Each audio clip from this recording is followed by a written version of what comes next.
We're excited to have. We are going at the Holliday Dorcey Fife House. So say hello to Shar. Say hello Hi, to everybody. T. Hello, everyone. Hi, guys. Thank you so much for coming in. Give me just a second to set up my camera so I can see you guys. I'm so sorry. Hello, my YouTubers. Hello, my YouTubers. Hello, my Periscopers. We are doing this live tonight on Periscope and YouTube. We are doing both Periscope and YouTube. We are so excited to have this and be able to do this. So for those of you that don't know me, are just joining, my name is Cindy. I'm a psychic medium, spiritual advisor, hypnotherapist, holistic life coach, and now the author of my upcoming book. I want to thank all my YouTubers and my Periscopers for following me, for following T. We have the wonderful, glorious T. Her name is Teresa, but we call her T. Hi, guys. I'll let her introduce herself very quickly. Hi, guys. It's Teresa. You know me by T, always by T from Cindy. Anyway, thank you for joining. I am the psychic tarot reader and apparently the medium, the quiet medium. That's what I'm going to go by. I'm the quiet medium. I'm the closet medium. So I'm excited to be here. This is part of my journey. I just, I'm getting the grip of it and processing with you guys. Thank you all for joining. We are so excited for you to be here. We have a lot of things to share, and this is most impressive. I am actually in Dallas, in case anybody wants to know. I'm in Dallas. Cindy's up in the Bay Area with San Fran, and Shar's in Georgia. Wow. So before I introduce the most beautiful person, one of the most beautiful people in my life, we want to say that we're doing paranormal investigations so that we can get the known from the unknown to the known. So in that, we got the pleasure of meeting the most wonderful person. Her name is Shar. She has been doing paranormal investigations for a long time. She is in line with what we want to do. Bring the spiritual, the physical, and the science, the spiritual, the metaphysics, and science together. So she's been doing this a while. Tonight we are at the Holliday Dorcey Fife House in Fayetteville, Georgia. We are so happy to be here. We're honored they're going to allow us to do this. Not very many paranormal people have been able to do this, or investigators have been able to do this. So I'll let you take it away, Shar. Excellent. Thank you, Cindy. Hi, T. I think, do I look this way to see you? Do I look that way to see you? I'm not sure. She's all around us. Thanks, everybody, for joining us tonight. I am super excited to bring you this location because it is in my hometown where I grew up. I grew up in Fayette County. I also have someone here with me. Her name is Roxanne Craig. And she and I went to high school together. So she's going to help me tonight. And she's also sensitive, and she can pick up on things and help with this investigation. So we're really excited to have her. I grew up not far from here. I went to high school here. And it's nice not to have to hop on an airplane to go do a paranormal investigation. Right. That's awesome. So super excited. I'm going to flip my screen for a minute, and it's going to cause a little bit of a disturbance in the image. But when I do, it's to flip it around so that we can meet Mr. Thomas Lee, who is the managing director here at the Holliday Dorcey Fife Museum. He's going to give us a little bit of history, tell us a little bit about some past ghost encounters that's been reported here, and get us in the spirit for all of it. So, see, just on a side note here, let's see. Just to give you a little bit of my background, I'm a vice president of market development for a Fortune 500 company and specialize in bank security. So by day, I design bank security systems and work with our customers, and by night I do paranormal investigations. So it was awesome for me to be able to bring both worlds together in the spirit of technology and test out some really cool gadgets, but at the same time be open to the possibility of communication that we may not be able to perceive with our existing five senses. So thank you, Cindy, for giving me this opportunity. Yeah. Oh, gosh. I love you both. Thank you. I love you too. I feel like you're already family. Yeah, so, absolutely. We were family before we met. We just didn't know. Right. That's right. I'm going to turn the screen around now. Okay. But works with me here. Work with me. There we go. Okay. Wow, guys, look at that. Look at that. Oh, nice. Isn't this gorgeous? So Wow. we're in the front parlor room right now, and this is Mr. Thomas Lee. Good evening, everyone. How are you? Welcome to the Holliday Dorcey Fife House. I'm the manager of the Holliday Dorcey Fife House. This is the probably the oldest house in Fayetteville, Georgia. Fayetteville is a little town south of Atlanta that was founded about 1825. And in fact, it was founded before Atlanta was, except Atlanta grew incredibly large because of the railways. So this house was the home of Dr. John Holliday. He was a medical doctor, and he went to medical school in the Medical School of Georgia back in 1845. He graduated, and he came back to this house, and he was the only doctor in town for about 20 years. Now, originally the house, as you'll see tonight, was a little smaller, but he enlarged it in 1855 to be the size it is now, with 4 rooms downstairs and 4 rooms upstairs. So in 1855, when he enlarged the house, his practice as a doctor was in this house in the room right behind us across the hall. And so he saw all his patients in that room. And there's an exit, an entrance in that room, a door that goes to the outside. And that's where he had his practice. We've taken the doors off in the house, but originally, of course, they would have had all the doors on. The first family that lived in the house were the Hollidays. That's awesome. This is pictures of the Holliday family, and the man you're looking at now, John Holliday, the doctor, that's he in younger days, and then the bearded man is he when he was older. He was the uncle of Doc Holliday, the Western gambler. Doc Holliday was born in Griffin, Georgia, about 30 miles south of here, and he visited this house. He stayed in this house as a young boy, visiting his uncle and his aunts, and got to know his cousins. But this was not Doc Holliday, the Western gambler's house, but it was his uncle's house. Oh, so wow. The house That's is amazing. All made of clapboard or pine wood. The floors, the ceilings, Thank you. The structure of it, and it's put together with posts and beams, and were no nails in the structure of the house, and then they put in plaster walls in the house because it was a pretty fine house. In fact, here in Fayetteville, we have the oldest courthouse in the state. The Union forces didn't burn it during the war, and this is the last antebellum pre-war house in a court square area in the state. Wow. So it was a home of 3 families, the Hollidays, who lived in here for 20 years until 1865, and then Dr. Holliday moved to Atlanta. Then the next family who moved into the house was a local planter. His name was Solomon Dorsey, and he is in this picture, he's the bearded man sitting down, and Solomon Dorsey, besides being a planter, owned the only mercantile store in town. Okay. And he and his sons lived here. He had 3 sons, and he died in 1901 in this house. And then after that, it was sold to another family who were also mercantile store owners, and they were the Fifes. And these are pictures of the Fifes. The Fifes had 3 mercantile stores downtown, and Mr. Fife was the son of a Confederate soldier, and as his wife was also the daughter of a Confederate soldier, and they provided, when it was a small town, any of the stores or any of the supplies that anybody needed.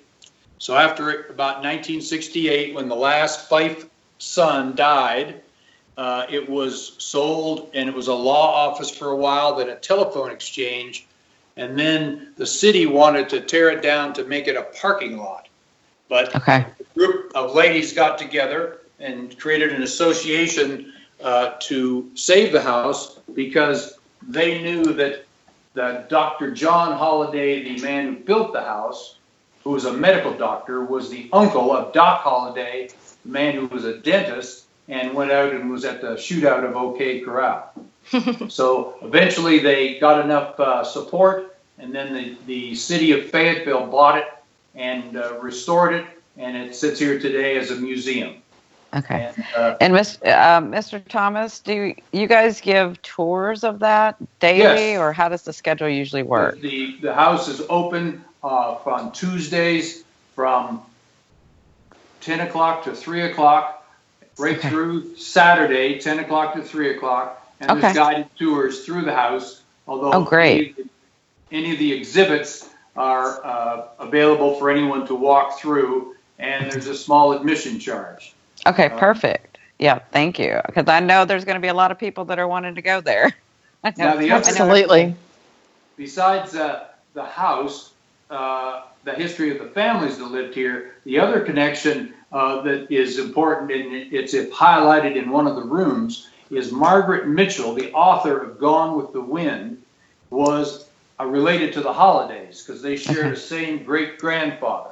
Right. So when she was a reporter in Atlanta in the 1930s, before she wrote her book, she would come down to Fayetteville and meet with her relatives and the descendants of the Hollidays and visit the old farmhouses. The plantation houses were still mostly existent, and she would talk to the older people about what it was like during the war or after the war, and that helped her get background for writing her book.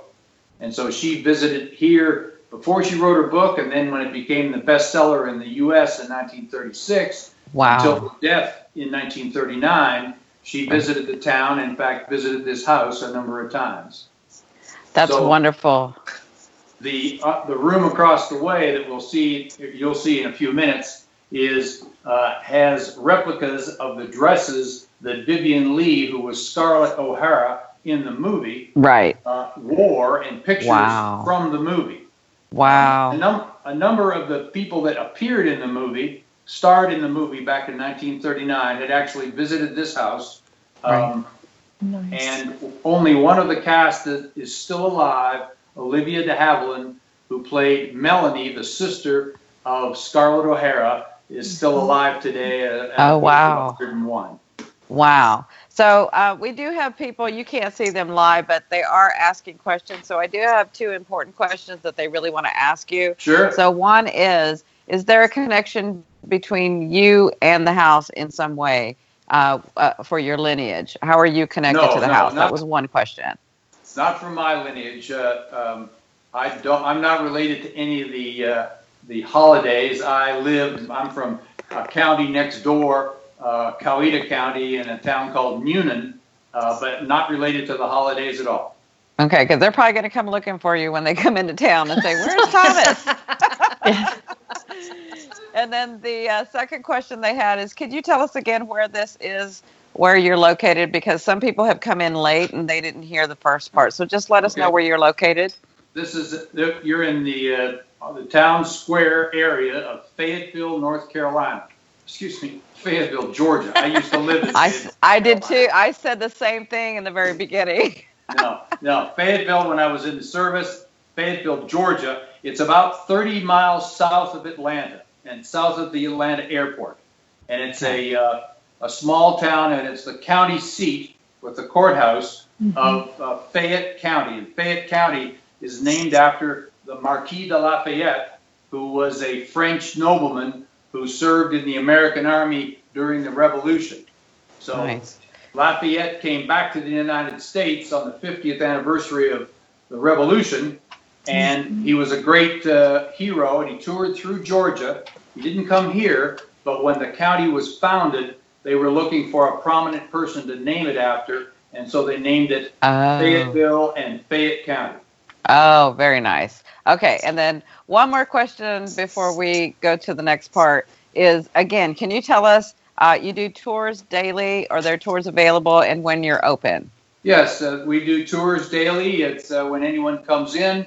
We have a number of volunteers on the weekend, but we're open from Tuesday through Saturday from 10 till 3 o'clock in the afternoon, or upon special request for larger groups. But that's our normal time that we're open. Okay, perfect. And And I am getting a lot of people saying, thank you so much for leaving this open. Thank you for doing your job. They really appreciate all the history of this.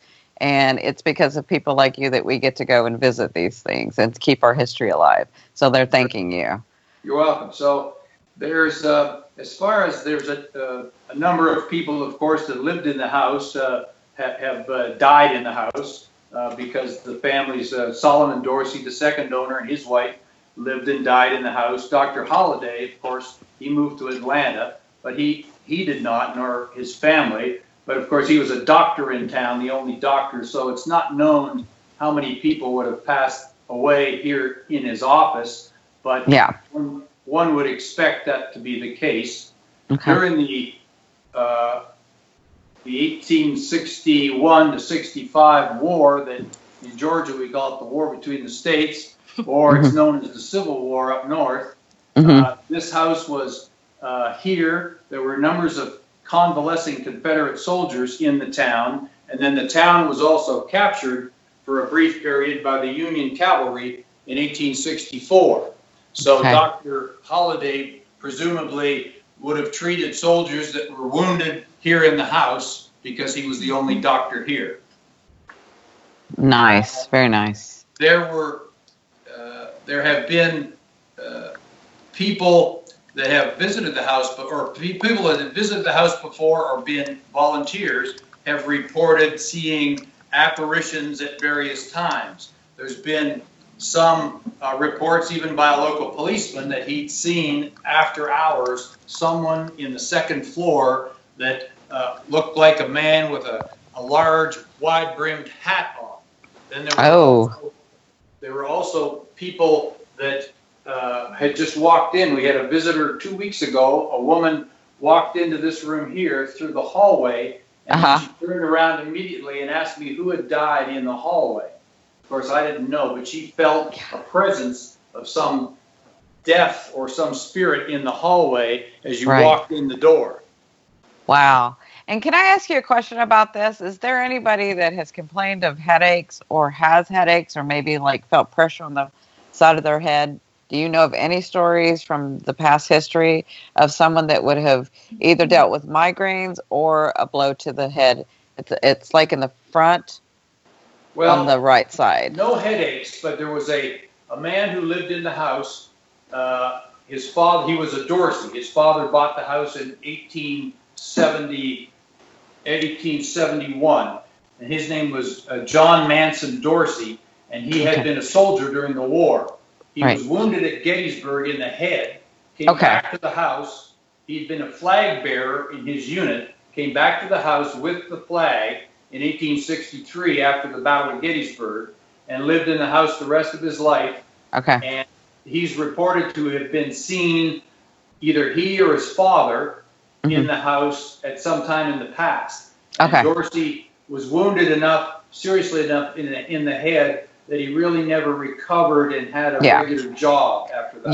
Yeah, because I'm feeling like a lot of pressure, but I'm not feeling like a blunt force or anything. I was just feeling like, it was just a nagging pain, like just a head throbbing all the time. Just like a band around your head. A lot of people with head pains that were patients here, but nobody I know has reported that. No, that was the connection. I just needed to know who that was because there was somebody that was coming through that was that. So thank you for verifying that. So another peculiar thing in the house, Dr. Holliday was a medical doctor, and we have a picture here. It's of the newel post. That's the technical name. This is the post on the stairway that goes upstairs. Well, normally newel posts are round, so you can put your hand on it. But this one is shaped like a mortar, like that a doctor would use for making drugs, grinding drugs in the 19th century. And then this mortar it also is replicated on the balcony outside, so that presumably when people pass the house to go to the next town over, they would see these mortars on the fence or of the balcony, and presumably he was sort of indicating his place in the world, that he was a doctor. Got it. That's very interesting. So the house originally, of course, had no electricity. It had no facilities. They were outside, and They didn't get plumbing until about 1929, and they used lights, kerosene lights, until about that time, and then it was electrified after 1929. Okay. There's been a number of other people besides the three families that lived here. Reportedly, one of the residents, it was a nephew of Solomon Dorsey, a man who eventually became the governor during the First World War. He said that during the 1850s that this house served as a residence for girls who went to the local private school here in town, and it was called Fayetteville Academy. And back then, private schools in Georgia were private because we hadn't started public schools in the 1850s. Right. So the house was reportedly girls lived in it, and then later on, for both families, people lived in the rooms upstairs because the rooms upstairs were for children or visitors. The adults lived downstairs in the master bedroom.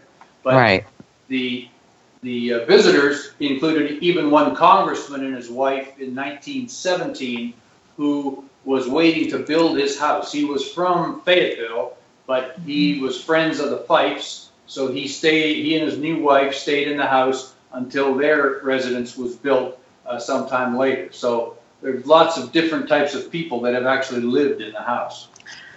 That's so awesome. Thank you so much. This is just a beautiful, beautiful home. Other questions? There's the other thing I didn't mention is that all of the men, all of the Solomon Dorsey, who was the second owner, and Dr. John were soldiers during the war between the states. And they served. John Stiles, the doctor, he was a doctor in a cavalry unit, and the Solomon Dorsey was a colonel in the militia, and of course his son was a soldier in an infantry unit. But so we're talking three, right? Is that three of them that we've named? Oh yes, three of them. But all men were like the Dorseys. The brothers of John Holliday. They lived here locally also. They were all in the Army. Yeah, so, I did have three men come and salute me, and that usually means they were in the military. So, yeah, that's who we're talking about. Okay, that sounds that's confirming a lot for me. And can you tell us whose bedroom is upstairs to the right? So the house is not restored as a house museum that every room is decorated like it originally appeared, except for one room upstairs. One room upstairs that you go in is the room of Elizabeth Fife. She was the daughter of the last owner. She lived in the house all her life, and she was unmarried. So the room is restored as it appeared in her lifetime. And to the right of the bed, when you go upstairs, there's a picture of Elizabeth Fife in a school play. She's the girl, she was a girl at that time, on the bottom right corner of the picture. And that was her. Did she have a nickname that you're aware of? I'm not. Miss Fife, maybe. No, I'm not. Did anyone call her Lizzie by chance? Well, I'm sure, yes. That was a common way to call her.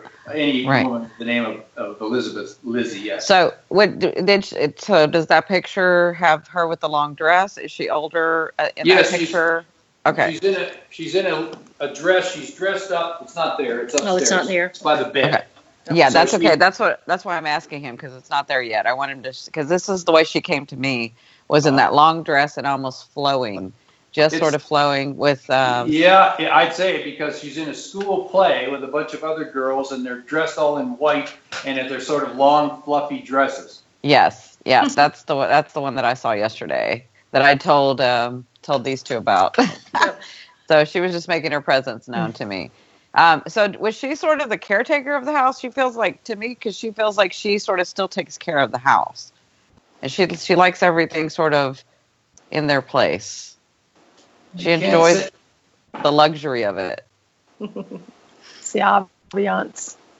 Yeah, but she wasn't like a very forceful woman, just very elegant and sort of, that's what I'm feeling. She sort of floats around the house. Yeah,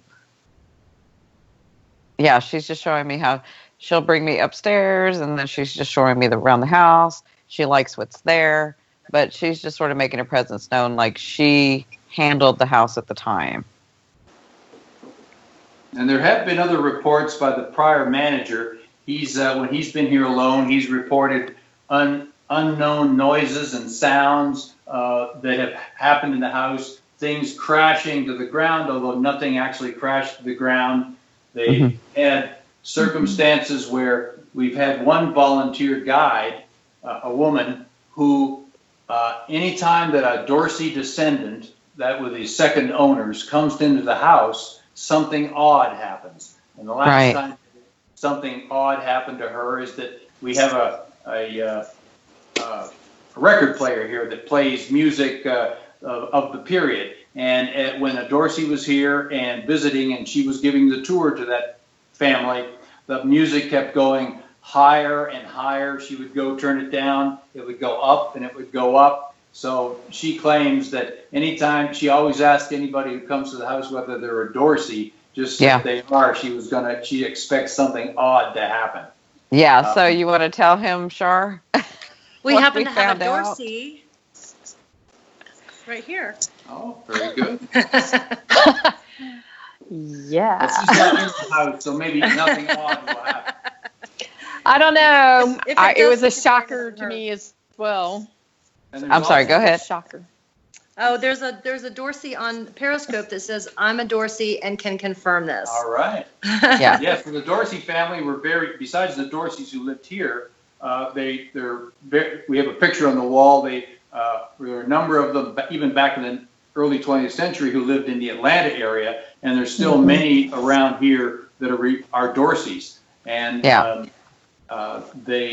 there's even families, men and women, who visited the house of black people who had taken their name from the Dorseys because presumably that they were owned as slaves by the Dorsey family, because the Dorseys did have slaves. Right. So one woman was in maybe 2 months ago, and she and her young child, she was interested, and she was tracing her family history from the 1860s, and she was a Dorsey, and trying to establish their lineage up to about 1865 is when the state first started keeping proper records for black people who were newly freed slaves. Right. That is so awesome that we have so many Dorseys, not just like on Periscope, but, also as, somebody on our team as well. So we're really excited. We want to thank you for giving us that history. We have lots of comments. They're so excited. They want to thank you again for doing what you do, especially those that don't ever get to travel. They get to see a bit of history that they've always wanted to see.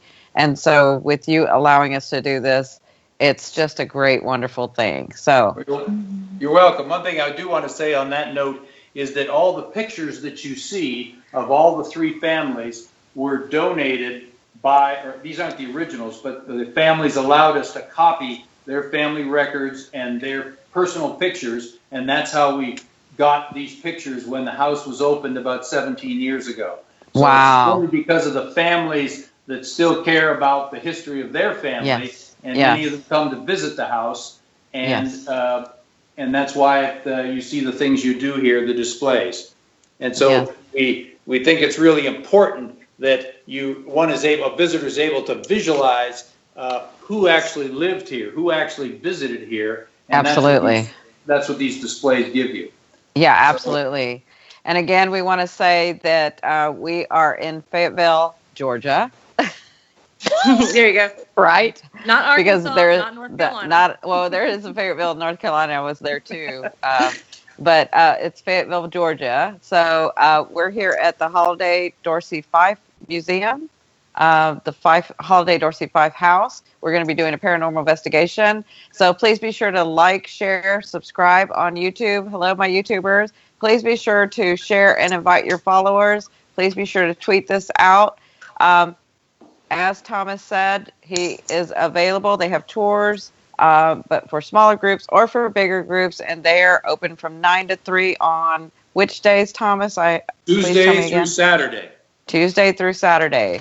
So please, if you get a chance, you want to go there. We're going to be doing this paranormal investigation tonight, and they have so graciously opened this up to us. We want to thank you again for this opportunity, Thomas.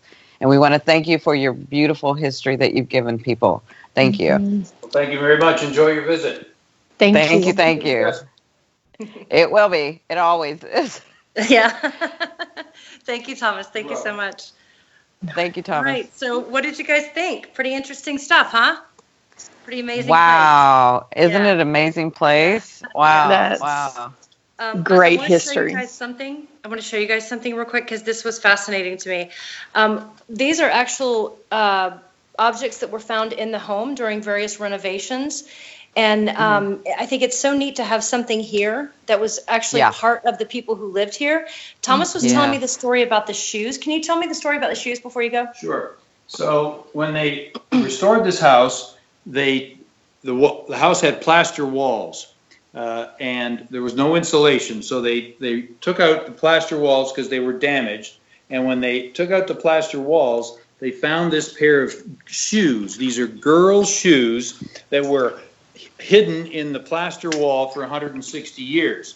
Now, you can see their leather, and when you look at the sole of the shoes, soles of shoes back then, those little white pegs are in fact wood pegs, and that pegged the sole of the shoe to the upper part. And we don't know if the girl who owned them just left them against the wall when it came time for the plasterers to plaster her wall, or there was a custom in colonial times to bury a piece of clothing in the house for good luck. But these girl shoes were some girl who lived 160 years ago. Wow. That's so awesome. That's nice. So tonight, we're going to take a walk in her shoes. Literally. Right? I know, that was bad. I had to say it. Are we? Oh, sorry. You froze.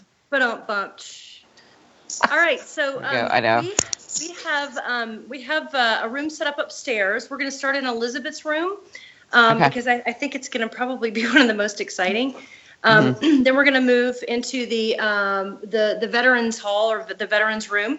We'll do another room upstairs, and then we'll come back downstairs.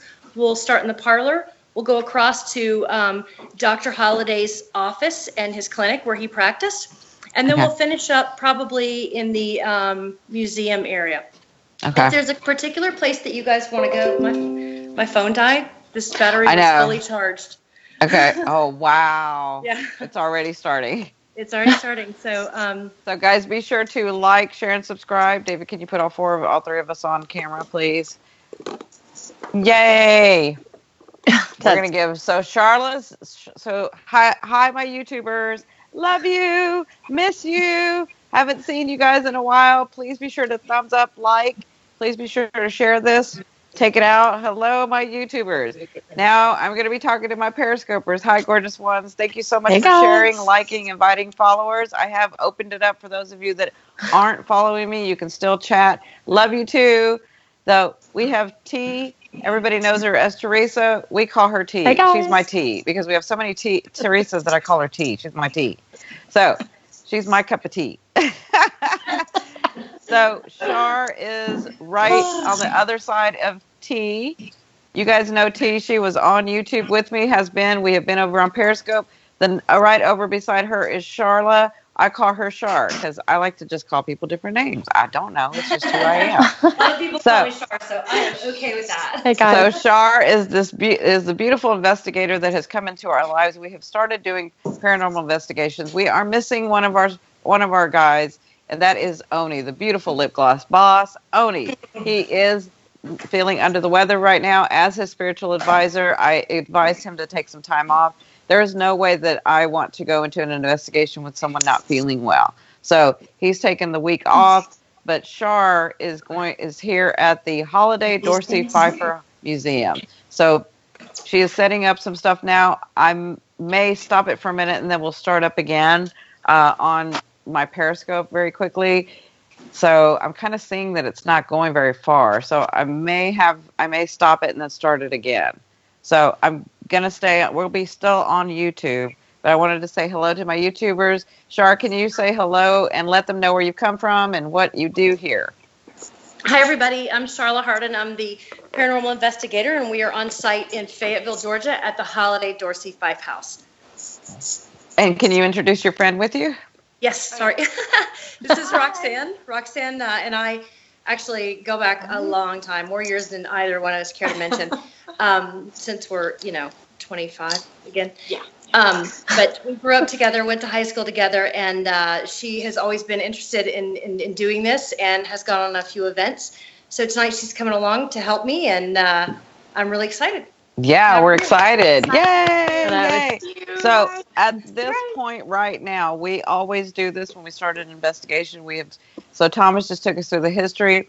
Before we go any further, I want to, for everyone to stand together, and we want to put protection over all of us, put white light over all of us. So I'm going to ask you to close your eyes or focus. You don't have to close your eyes, but just focus and listen to my voice as we call in the Archangel Michael to protect us tonight, as we call in God, Source, Oneness, our angels, our loved ones, each and every one of us. We thank the ones that have crossed over, that are going to allow us to come through and speak with them, so that we can give understanding to this world that they have not stopped existing, that they continue to exist. But in that, we stay in the vibration of protection and love always. So I want everybody to understand they are protected, they are okay. It is a very different paranormal investigation, and at some point, we may have a couple of people call in and talk to spirit because of the tools that Shar has. We're able to do that. This is something no other investigators are doing. Amen. No other investigators are doing. I have not seen this. We are the first to do this. We had this in our last investigation where we had some lucky people call in, and they were able to connect with people with their loved ones. So please be sure to stay tuned. Be sure to share, tweet this out, share this. Make sure everyone is getting this. Yes, get well soon, Oni. That's what people are saying. Hi, Cindy. Hi, T, says Melissa. Hi, Goddess Jocelyn. Hello, everybody. Hello, Fire. Thank you, Fire Rescue, too. Thank you for inviting followers. Hello, Lularu Jan Lopez. There's my girl, Protection and White Light. Thank you, Veronica, for inviting followers. I'm looking at both my YouTube and my Periscope. Tonight, we are on both. Is that not amazing, the things that we can do, right? So, hello, used X eyeliner. Hello. Hello, I know some of these names. Hello, Brittany, how are you? Hello, Denise, how are you? Let's see, who else is on? Let me say hello and some shout outs. Glenn Effie, I think. Hello, Dominique. Hello, how are you? How is everyone? Thank you guys so much. Yes. Welcome back to YouTube. Yay! T, they're welcoming us back to YouTube. I know. Thank you. Hello, Tweety B. Thank you. Thank you guys for inviting followers. Thank you, Create Life, for inviting followers.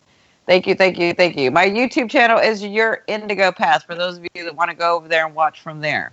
So it's youtube.com/YourIndigoPath. Okay? And my Twitter is Mediumship1. Unfortunately, I can't tweet anything out because both my phones and laptops and everything's being used. So thank you again for tweeting this out, for sharing this. Yep, you're on both. Oh, thank you, Maria, for watching us on both. Thank you. I love you guys. So if my YouTubers could like this and share this out to Facebook, share this out. Now listen, on Periscope, I'm going to allow you to do screenshots. So when I say go, you guys can screenshot it, okay? And I am going to lift up my Starbucks so you guys can see my Starbucks, okay?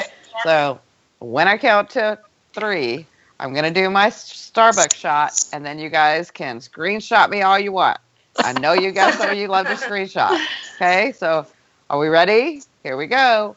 1, 2, 3. You guys can screenshot me all you want. Oh, sorry. I know you guys. There we go. All right, awesome. So, Let's see. That's funny.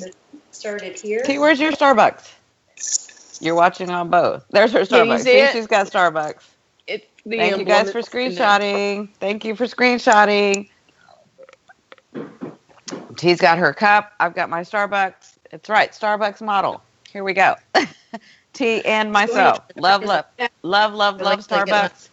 It's not a good Smart. picture, but there it is. Smart water. We love you too. Where's your smart water? I have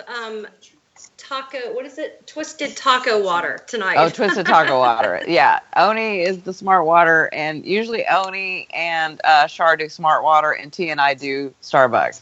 Now we had some Starbucks. Yeah. There's 20 screenshots. Yay. She's got 20 screenshots right here. Yeah. Gonna watch YouTube. Thank you. Listen, guys, thank you so much for watching on both. We so appreciate that. All the love and support that we get. You don't have to do that, but we love that you actually do that. So thank you. So, yeah, and if you, David, is there any way? I'm sorry. Go ahead, Shar. I just want to say, if you guys get any cool shots tonight, and they don't even have to really be that cool. If you see something and you want to screenshot it, definitely do. Yeah. Please tag me on it on Twitter. Tweet it out. At Girls versus Ghosts, I'll throw out some hearts, because I love, sometimes when you're here and you're investigating, you don't actually get to see a lot of things that you do when you're on. I'm sorry. I'm not sure if you froze all the way through, but I think you just froze. Can you say that again? Tweet Absolutely. You out at, and tweet at Mediumship1. Terry, Gary, do you have yours as well? What are you on Twitter? Terry Gary. Same. At Terry Gary. Yes. But Shar is the paranormal investigator, so please tweet her out at Girls versus Ghosts. There we go. Plural, right? GIRLSVS. And you can also use my personal one as well, and I'll throw it up on the screen for you. It's at Sharla Hardin. Either one, I don't care, but I love getting screenshots of the investigations, because sometimes you guys are able to see something that I can't see here because it's so dark. Exactly. That's true. Cameras have a way of putting that backlight behind things. So what may seem to be just a benign picture today could turn out to be something really cool tomorrow. So keep those screenshots going and tag us all on Twitter. We love it. Yeah. And let us know what you find. Because it is when I'm channeling and T's channeling, and we're really, trying to make sure that Char's okay, trying to make sure that everybody's okay. We'll miss stuff. Char did that last week, where she went back and saw a whole bunch of things that we completely missed because we're in that vibration. So, yeah, please be sure and screenshot. Y'all are welcome to screenshot tonight. It will not block you, I promise. I let everybody talk, and I let everybody comment, and I let everybody screenshot tonight. Okay? Thank you guys for joining. Thank you for sharing. Thank you for tweeting us out. Thank you, my YouTubers. I love you, my YouTubers. I'm so glad to be back. It's already starting, isn't it? Miss Dorsey is like, where's my tea? Where's my tea? Again. You guys, it's singing again. Listen. Yeah. Wow. This is Elizabeth's room. Wow. Elizabeth, can you make it go green only? Can you make it go green? Hold it up, Chart. There it is. There. Okay, I gotta walk across the room. Okay. So I have to walk it across the room and sit it down because my energy will trigger it and make it go off, and we want to make sure that we get David, that without me interfering. Yeah. So what I've done, I'll give you guys a quick flashlight tour. That's what I was going to ask you. Can you go, David, can you put her on big screen and let her go over all of the instruments with us so that everybody knows what we're doing? So if Shar could go over the instruments with us, and David can sort of put you on big screen for us. All right. So this is the room that Mr. Lee was telling us about. I love this top hat, if you can see that. Nice. Yeah. Nice. Okay, and then we have some things here. That was a shadow box of a family of Victorian items from the Houghton Milner family of Henry County, Georgia, and it was on loan from Sarah Pritchett from Fayetteville. And then we have little bassinet here and a bed, a trunk. We also have fireplace. This was a school teacher's bag from here in Fayetteville, Georgia. I have the REM pod here that we've put here, and how the REM pod works is it works based on electromagnetic activity. So as you touch anything near here, say it again. Oh, no, I'm here. No. Oh, okay. Okay. I was talking to T. I was like having her point. Got it. Point.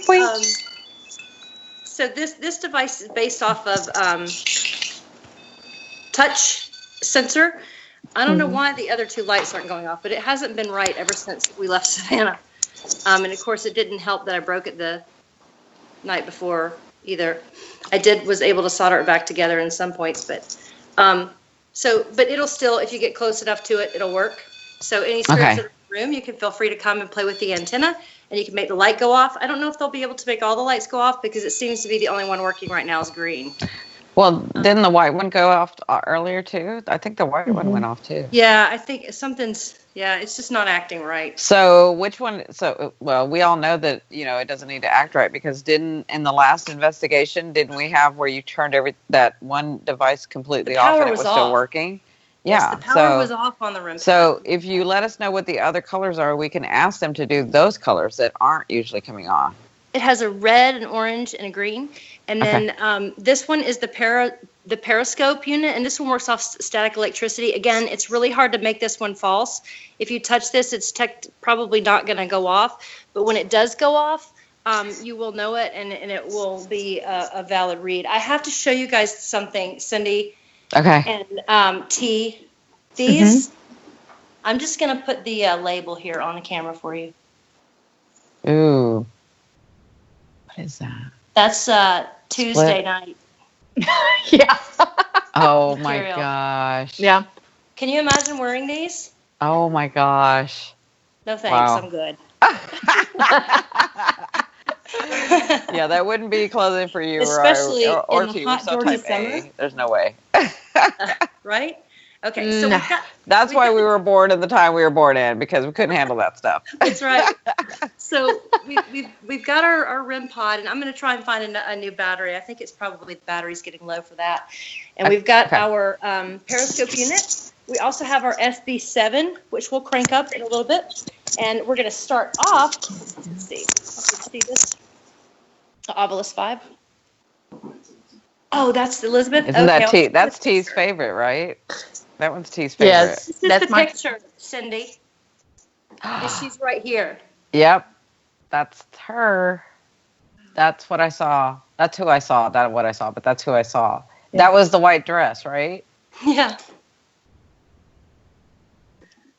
Huh. It's Elizabeth Fife. That's interesting. Isn't that amazing? Okay. So I'll take that was this. So her name is Fife, right? And then there's Miss Dorsey. Miss Dorsey is the one that's really the head of the house. Mm-hmm. Yes. But it's interesting because the Hollidays lived there longer, right? By his history, did I get that correctly? Where the Hollidays lived there longer? I think that was right. There it is. T, there's your device. Oh, thank you. Hi, device. guys. Hi, my little ghosty friends. My little ghosty friends. They're not cat fur. Fife is actually the longest. I know. So the Fifes lived there the longest. Yeah. Okay. They were the most modern. 1901, I believe. Okay. I keep also wondering if there's an association specifically with this house with the Underground Railroad. I picked that up earlier, but because it was such a community place, but no, there's something about that basement. No, it's something about underneath the house. No basement? No, something about crawl space. Is there a crawl space under the house? Crawl space, yes. Okay. That must be what I'm seeing.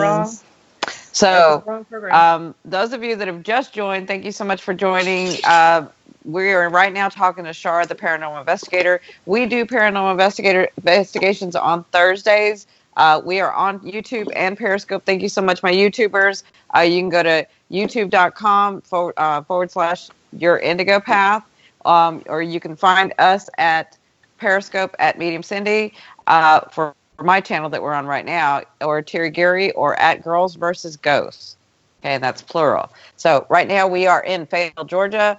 We are at the Holliday Dorcey Fife House, Fife Museum, but it's the Fife House. So we had a little bit of history before. Hello, my beautiful ones. Thank you so much for liking. Please, if you're on YouTube, please press that like button and the subscribe and the share. Thank you so much. We appreciate it. If you're on my Periscope, thank you so much for tweeting this out, sharing it, inviting followers. We so appreciate and love each and every one of you. Thank you. So we are in one of the rooms right now upstairs of the Holliday Dorcey Fife Museum. She is setting up her camera, or not just her camera, but her investigation, her paranormal investigation tools. She usually goes over each one of these with us. So I'll let you take it from here. I just wanted to give everybody a little synopsis because we have people coming in, flowing in as we're doing this. Awesome. Thank you so much. We are almost ready to go. I'm getting the Phasma box up and running now. Oh my God, the Phasma box! Y'all are gonna. We're gonna start off big. That's why I've got to have my hearing assist. Y'all are gonna like flip when you hear the Phasma box. If you were on my YouTube last night and were able to see me live last night, myself and if you were able to see Teresa and Shar and myself, it's gonna be a little weird, but it's gonna be cool. Yeah. Yep, love that box. So don't worry when you first hear it, it's a little creepy, but it becomes almost normal after a while. Okay, so we'll turn it on.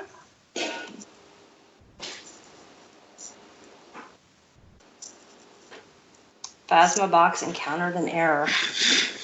Of course. All right, so let's go and reopen the app. Now, the Phasma box, just to tell you a little bit about how it works, it sifts through internet radio stations as well as a voice or memory bank of words. And let's see, how did I do this before? Go back. So it's kind of like the SB7 without the static from an FM, from the FM or AM radio stations. And I like it because it's a lot clearer, more crisp sound. You can make out words better. And we've gotten some really intelligent responses. It said something about, do you have your equipment last night? I don't know if you guys watched the replay, but I went back and I heard that, and it was really funny. So it's exciting that, why isn't it opening? And this happens at the beginning of investigation. This seems to always happen. But once we work out all the kinks, it gets a lot better, it goes a lot more smoothly, and then we can establish communication. All right, so we're bringing it up now. Yeah. Okay. And for those of you that, if you go back and watch my video last night, my husband did come through. He did. Mm-hmm. My late husband. Okay. They're not pulling energy. Yeah. Hello, did you hear that? Hello. Hello. Hi. Who's Hello. What is your name?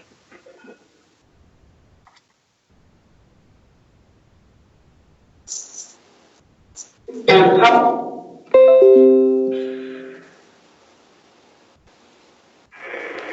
there anyone with us in this room? Can you tell me who this room belonged to?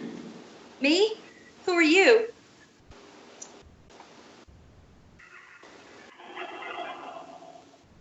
What's your name?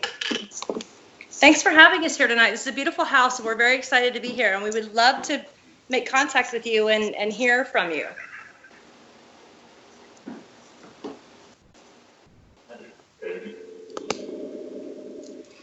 And for those of you who are watching on the scope, feel free to tell us what you think they might be saying. Again, sometimes it's hard for us to hear live, And if you're listening through earphones, it's probably... Hard to report. Yeah, it's hard to report. The words. The words, yes. Right. Isn't that strange how they're saying that? Yes. It's right now. Yep, it's working right now. We'd love to hear from you. If you'd like to talk to us. Anything? Hello.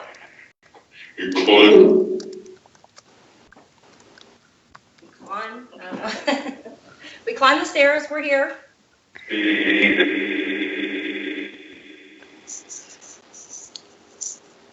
So, hello. How are you? Thank you for speaking with us. Thank you for allowing us in your home. Trial review. Yes, we're humans. Well, most of us are human. Depends on the day, right?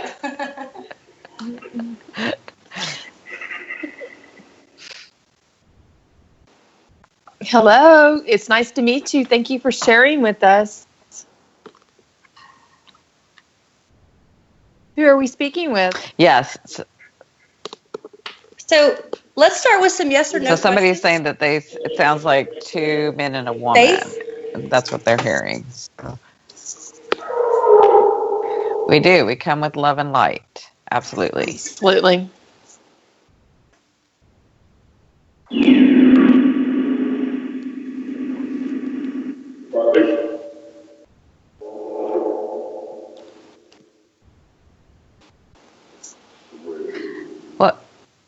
What is your name? Yes, your name. He said, who, my name? John? Is Mr. Holliday here? Can we speak with him? Here he comes. That's what he said. Hello. We love this house. It's beautiful. It is gorgeous. So I hear that the wood on the ceiling is hand planked. Wow. So we have a lot of people on broadcast watching you guys and listening to you. Can you say something to the viewers out there? Spirit. It said, yep. Yep. They are watching. It said they are. Are they watching? They are watching. Yes, They're they're watching you. Yes, and they're all saying hello. Can you bye. Can you say hello to the people watching the broadcast? So somebody's asking, how is it over there? How is it where you're at?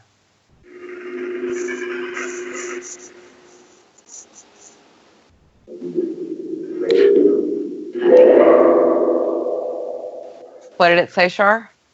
I couldn't make that out. Could you be a little bit clearer? That voice is always hard to discern. Sorry, I'm going to put Yeah, that no, that's down. okay. Okay.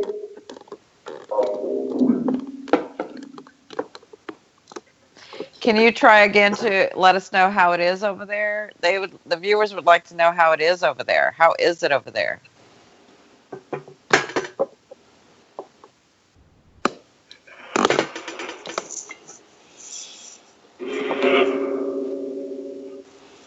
Is the doctor in the house?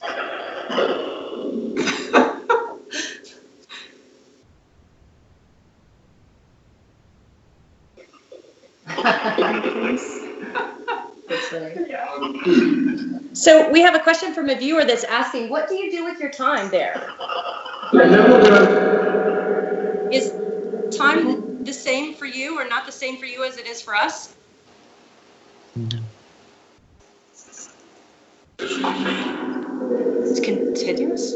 It's different. It's not just one. It's several, right? Necessary. Yes. Something force? Yeah. Is this dependent on your perception? Can you hold this right here? I'm going to go try and put new batteries in the room. Yeah. See if we can get something from there.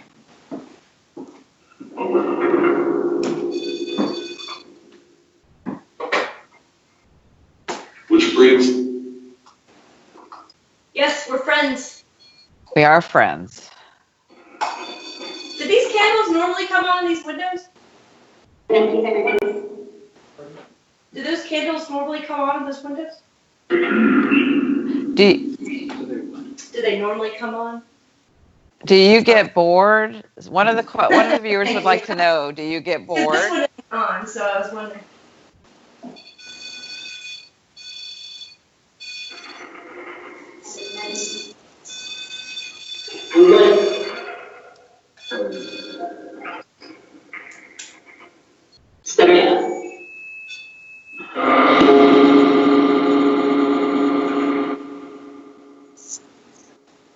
So I know it's very hard for you guys to come through and communicate, and we really want to thank you for that. And I know it takes a lot to come lessen your resonance to our frequency, and I really appreciate that.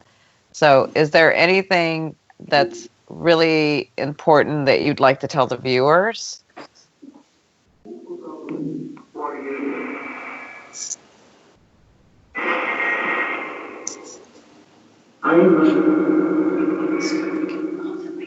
Yeah.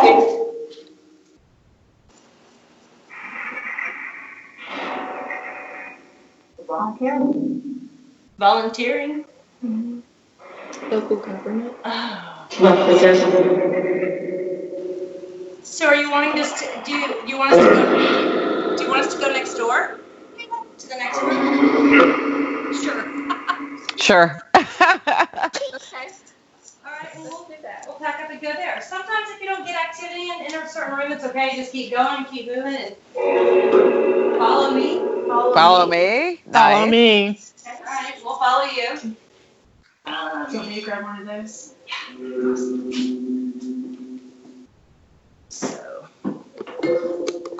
Okay, so we're going to change locations. We're going to go into a room that has a lot of war memorabilia.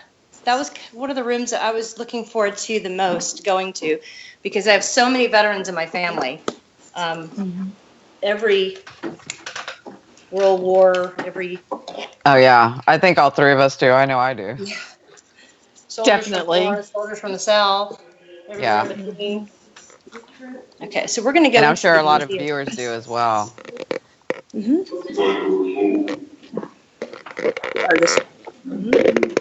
Okay, so this room, and I'm sorry, my knuckle is in the way.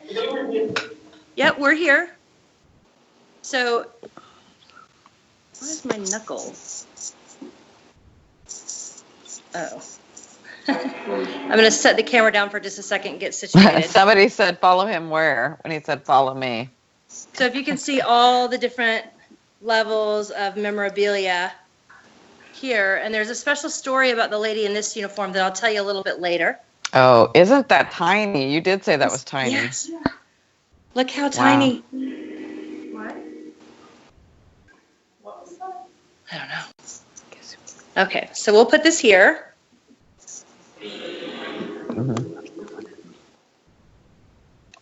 This is when it's helpful to have like 8 more hands. Right. Are you saying giddy? I'm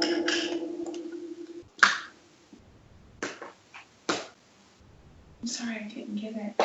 Yes, we do want to thank you all for your service. We do want to thank you all. Thank you. You need a surgeon, you said?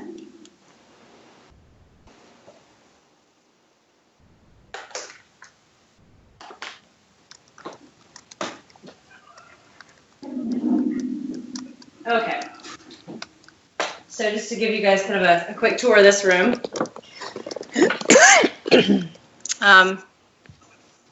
Let's see, we'll start here. This is the World War II Japanese flag. We have uniforms from, I think, just about every World War. Now this particular lady here, let's see. Can you see that on there? There's a picture of her then, and 60 years later. Very fascinating. Wow. Very fascinating lady. Mm-hmm. Mr. Lee, can you tell us a little bit about her story? So this is the uniform in the collection from a woman named Helen Denton. She was, she lived in, originally she grew up in a sod roof house in South Dakota. Then she joined the Army in 1942 and was trained as a signal person typist and was in the Women's Army Corps and was sent to England and ended up in General Eisenhower's headquarters. And she worked for General Eisenhower and she typed up the D-Day invasion plan. So she worked in England while she was in London. She had tea with the King and Queen, tea at 10 Downing Street with Winston Churchill, and then was sent to Paris when Eisenhower moved his headquarters. So she, in her later years, would go around and make speeches to local groups and talk about her service in the Second World War and as a girl in London. And wow. And was even, because of her work, she's now dead. She died about the age of 88 about 4 years ago. I remember meeting her and listening to her. And then because of her talk, she was given the Medal of Freedom by President Obama, and his picture and her picture Oh, wow. on the screen. That's amazing. That is amazing. Mm-hmm. So she had a great story, and she met her future husband on the beaches of Normandy because he helped her lift her bags when he had a Jeep, and she was catching another truck to go to Paris. Right. You teased him? I teased him. Thomas something? That's, is it that Thomas? Do you want to talk to Thomas? Yeah, I got the feeling somebody was trying to connect to him. So Thomas is here every day. Do you often see Thomas around?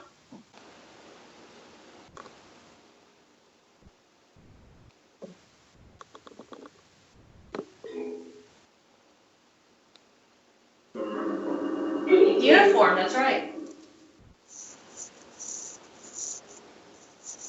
So can you tell us, can anyone in this room step forward and talk to us? We'd love to hear from you. Okay. He's okay. Yes? Do you have anything you'd like to say to our viewers? We have people located all over the world right now listening to you speak. The middle uniform keeps drawing you. Which one is the middle? Oh, okay. The one with the gloves, the white gloves folded. Is that the one that keeps drawing you? Yeah. Yes, that somebody's asking on YouTube, is that a ghost talking through the box? Yes, that is a ghost. Mm-hmm. That is a spirit energy talking through the box. Yes.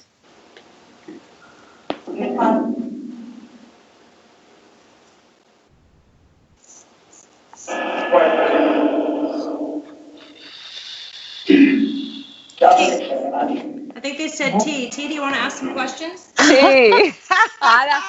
Here they come. Hey, guys. How are you? Thank you for letting us visit with you.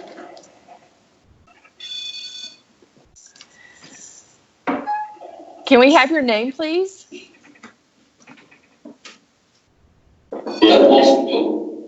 Wow.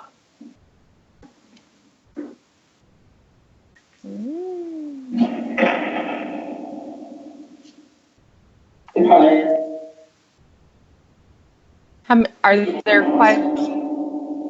They're with my mom. Is that what he just said? Mm-hmm. Hi, Mom. Bring the team in again. I know, right? She's bringing the team. My mom is in there. Okay. I'm going to put a flashlight here, and you can play with the flashlight too by turning it on or off if you'd like.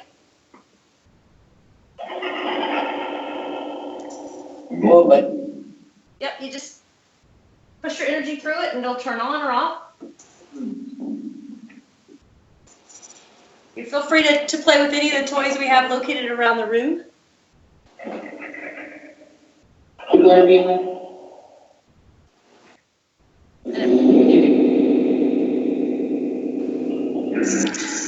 you tell us what your position was Is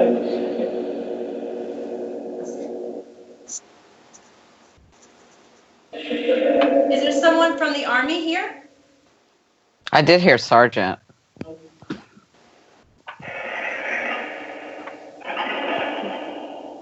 How about the Navy? I'm seeing Air Force and then the Marine, those two.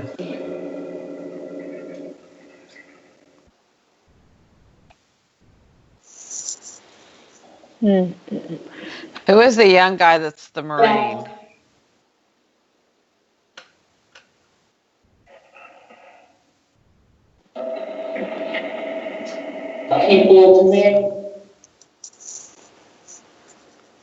Did anybody get that? No. I didn't hear. I got froze. Sorry. So White Lily says turn the sound. White Lily says Semper Fi. Yeah, that's what I got. I see a young man that was a Marine. He says hello. Hello, how are you? Sir. Hello, sir. How are you?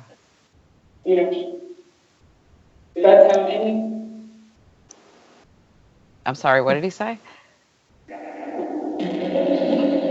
Is your name Fred?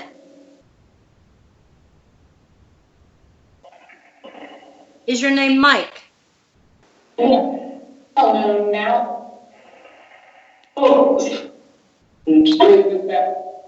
So one of the questions that the viewers have is, why do they stay there? And that's a misconception. They don't stay anywhere. See, they're copying what I'm saying. They don't stay anywhere. They can move freely, but it's more of a mental realm. And so when they feel activity and want something to and have something to say, they will come.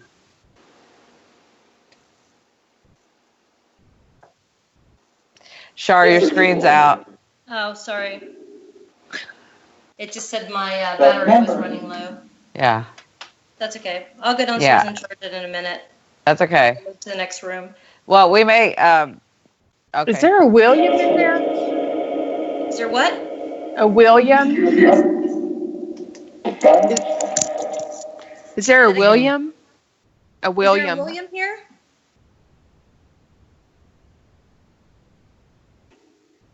Technical difficulties. Sorry. Is there a Paul here? Someone was asking for a Paul. So somebody's also saying, Cindy, when you hear spirits, do you hear them clearly than this? Yes, that was me. They just said my name clearly. Hello. Did anybody else just see that light go across? Yep. Behind me? Yep. Digital, yes. This is digital. Yes. You can communicate with us. Well, no. What's interesting is somebody said, how do they know how to speak to through the box? And they answered digital. Somebody wrote that as a question and they answered it. Is that crazy or what? That is crazy. Oh, somebody on the scope asked the question. Yes, asked the question, and as it popped up, they answered digital. Yeah. Digital. Yep. Yep. Exactly. We hear you. So, Thank you. Thank you for clarifying. Do we have anyone here who operated radios in the service? A radio operator that can tell us a little more about how the technology works? So an RF, an ET, any of those? Do they ever laugh? They laugh all the time. Yeah, they do. They're clowning. It said Cindy something. Yeah, so special. Something about IBM?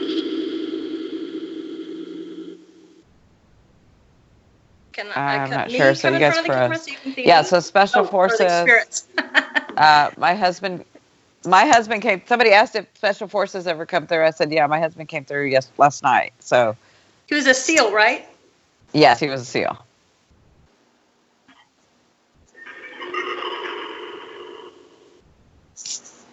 If there was a Mike or Fred here that was a Marine, or I guess once Marine, always a Marine. Right? Don't say was. Right. Yeah. Someone's trying to communicate with you. If you could come through, that would be great.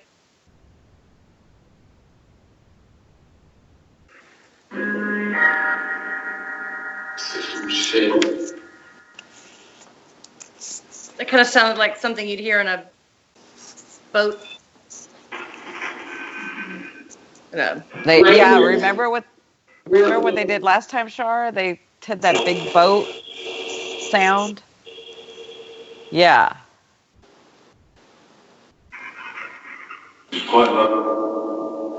I mean,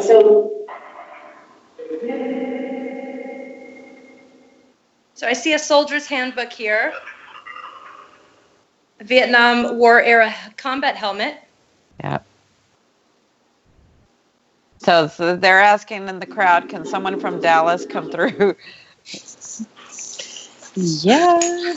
Jeez. Anyone here from Dallas? Me. There you go. Someone from Dallas came through.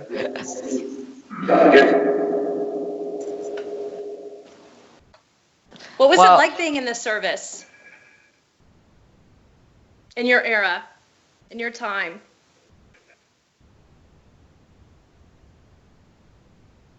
Can you tell us a little bit about that? You learned what? yeah, how do you know?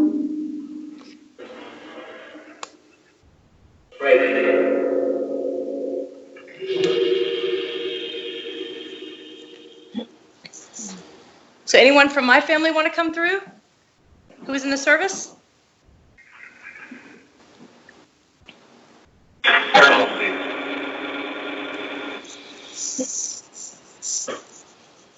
Who is that?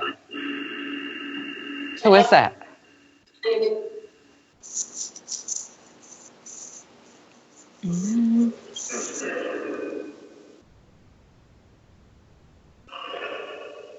Can you turn the flashlight on and off for us? What was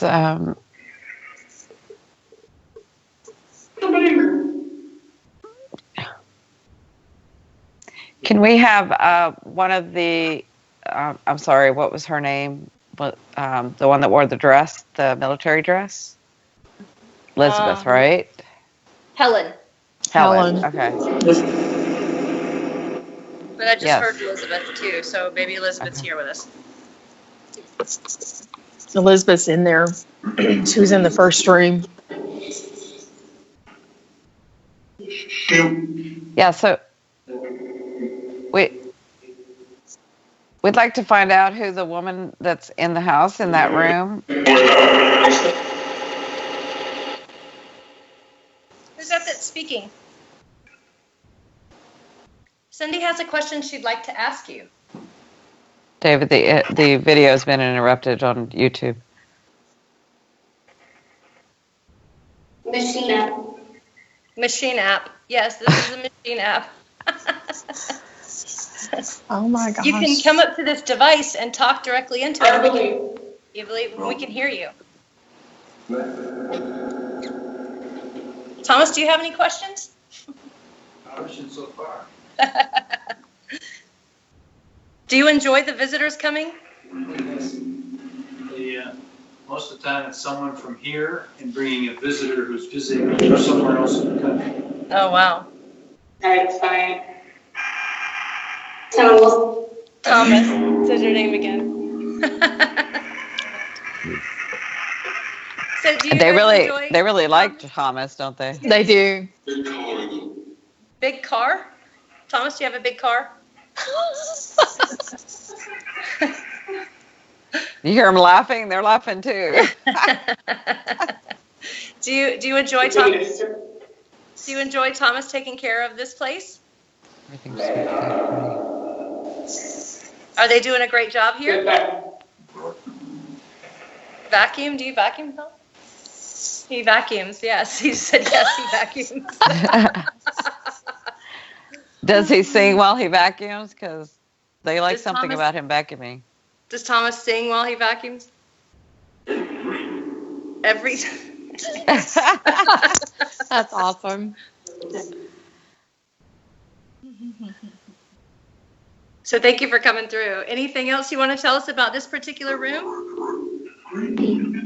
Anything you want to say to Roxanne? She's here too to say hello. Hello. Roxanne, why don't you ask them questions? Maybe you can connect live. Is William Bray here? Are you William Bray? Who's here? What's your name? Can you tell me? Colton?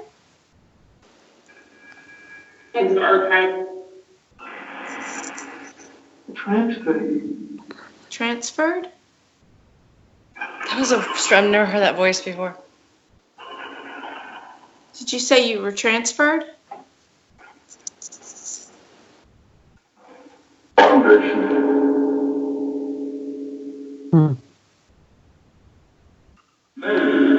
Medic. Medic?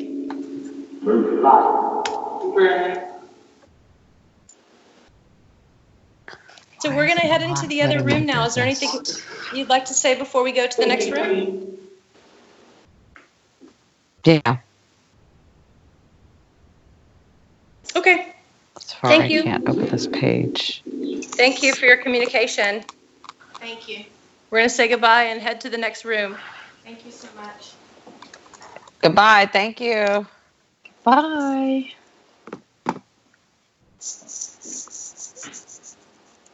Yeah, you get used to it after a while. Yeah. Your ears will start to acclimate to it. Don't know why this is not letting me. Sorry. Now, Thomas, what was this room again? Just a bedroom? Just a bedroom. Oh, okay. This is the one. We have special exhibits here, and we call it the Arrowhead Room. Oh, that's right. So, T, one thing you were connecting with earlier before we even came in that I wanted to kind of save for you Oh, thank you. was this area right here in particular. You were talking about the native energy. Yes. This room is full of artifacts. Completely. So there's a very rich Creek and Cherokee history here. Yes. This was donated or is on loan or on exhibit donation from someone who's local to the area of a collection that he had amassed, presumably locally. Yes. Mm-hmm. So this particular wall is dedicated here. Now, Sonoya is named for the wife of Chief McIntosh. No, wife of William McIntosh, who is the mother of Chief McIntosh. I grew up on McIntosh Road, which is the one that was the heavily used trade route for the Creek Indians. And in here are Native Americans, the native people. Okay. More arrowheads, some tools. See, we can set this over here. We also have some children's clothing here. Mm-hmm. Yeah. Is there water? Is there I don't know if there's running water now, but when you were back spanning those arrowheads, I definitely saw a creek, like a running creek of water. So I don't know if that's near the property or not, but your area is quite large. Yeah, this particular, there is you know what, interesting, there is a reservoir that they dug out maybe 10 years ago. And some friends of my parents had some property there that they had to, I can't remember what they were doing. Oh, they were digging the reservoir, and they found artifacts along where they were digging, and it became an active dig site for many years. And I think it halted the progress of the reservoir and all kinds of fun stuff like that. So that might be what you are picking up on, because probably some of these may be from that area. I don't know. Okay. Yeah, I just saw it's fairly broad river, not like with banks or anything, but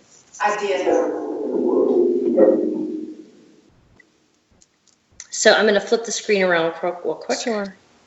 And then turn it this way so that I can kind of see what's going on while I'm walking around. Okay. So we've changed rooms, and we'd like to communicate, if possible, with anyone who's willing to communicate with us. Is there anyone here with us right now who would like to give us your name or how you were called?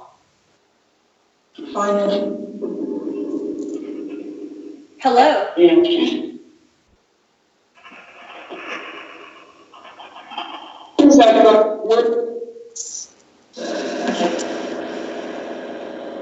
any of the viewers have any questions you'd like us to ask? Because we want you to be a part of this as well. And we want it to be fully interactive. Ask if Elizabeth is in that room. I don't think she cares for this room that much, but just ask if her presence is there for Elizabeth. Elizabeth, are you in this room right now? Old lady what? David, I'm sorry, David, my Periscope just froze, and I need to start again. Okay. Can you stop it and start it again?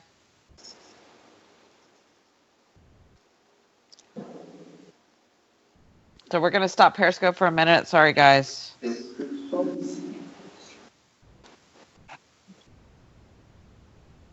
Yeah, just stop it, and we're going to start it again.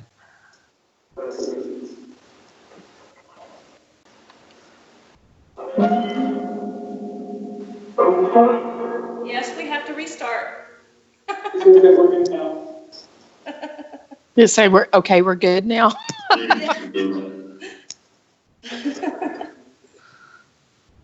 Oh, did they? They said thank you for doing this.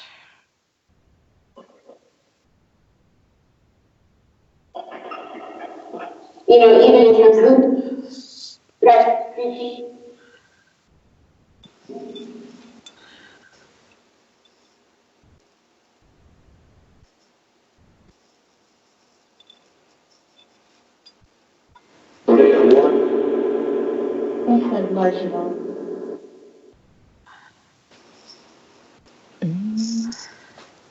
I didn't hear. Did Elizabeth verify if she was in that room or not? Somebody said the old lady. The old lady. Okay. Mrs. Dorsey?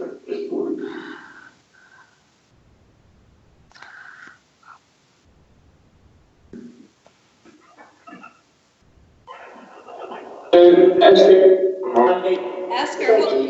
What would you like to ask us? I'm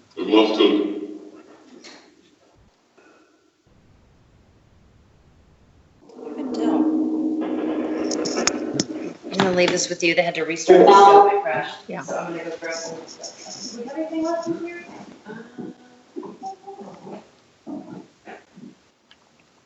Okay, I think it's working now. Make sure. Nope.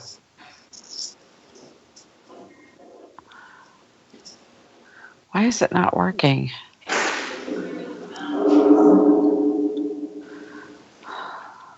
Yep.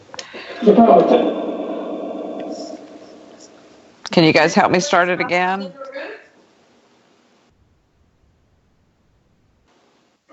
No. I started it again. It should be starting. Is it on? Can you see me, T, on Periscope? I'm looking right now. Hold on. It's not it's not working. No, you're not back up. I don't know why it's doing that. Okay, I try it again.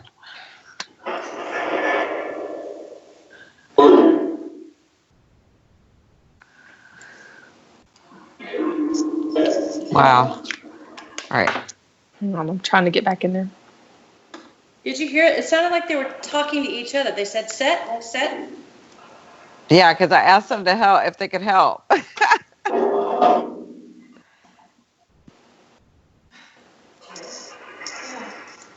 I don't have us up. It's okay. I'm about to start again.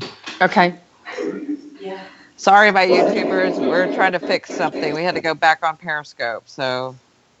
Hopefully this will work. Hopefully.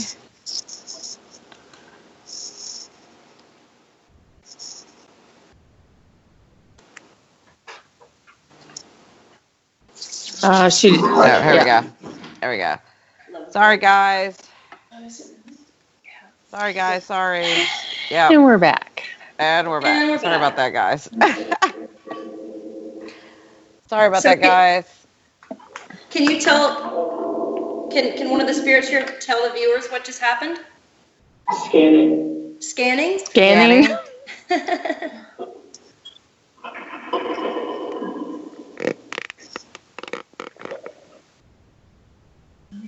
It'll come back on in just a second. It told me my phone battery was dying. Yeah. Which I should probably go get the charger. Yeah, I have a Moldavite that I'm wearing. So people on YouTube are asking about the Moldavite. Yeah, I do wear a Moldavite right now. You have to be really centered and clear to wear a Moldavite because it can make you have a lot of things happen. It's flimsy when it's open. Okay.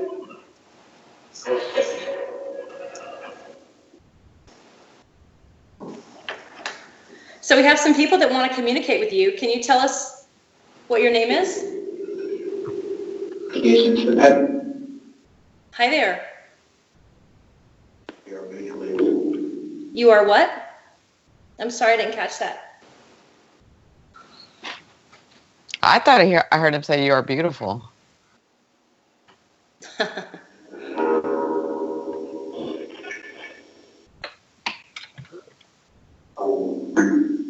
How old are you? David, can you put all three of us up right now for just a quick second while we review and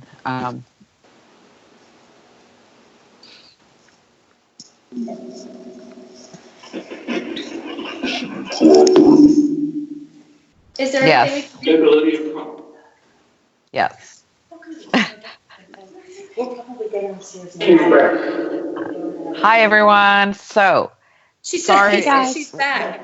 Okay, she's back. That's right. Hi, everyone. So we got off Periscope for a little bit. It froze. So we're back. Please be sure to like, share, invite your followers. Thank you for retweeting. Thank you for getting us out there. Hello, my YouTubers. How are you? Missed you guys so much. We are now doing paranormal investigations on Thursdays. We have the lovely Shar, who is at Girls vs. Ghosts. Cindy, I'm a psychic medium, spiritual advisor, hypnotherapist, holistic life coach, and now the author of my upcoming book. We have the beautiful, wonderful Teresa, who I call T. She is at Terry Gary on Periscope, but she is with me on YouTube and YourIndigoPath. So we want to thank you for tonight. We are at the Holliday Dorcey Fife House. We had a history lesson about the Holliday Dorcey Fife Museum, which is the Holliday Dorcey Fife House. They have tours that they run, and they are open to the public Tuesday through Saturday from 9 a.m. to 3 p.m. We are right now talking using one of Shar's wonderful investigation tools. She calls it the Phasma. That's what it's called. Yeah, and so she's just sort of asking questions and seeing who we can connect with. At some point tonight, if you guys share enough and like enough and there's enough viewers, we're going to have some lucky viewers call in to be able to talk to Spirit, okay? So, you got your snacks ready. Yay! All right. So Maria said, I'm going. Maria said, anybody want anything while she's up? She'll be right back. Oh, my gosh. Does anybody want anything while Maria's up?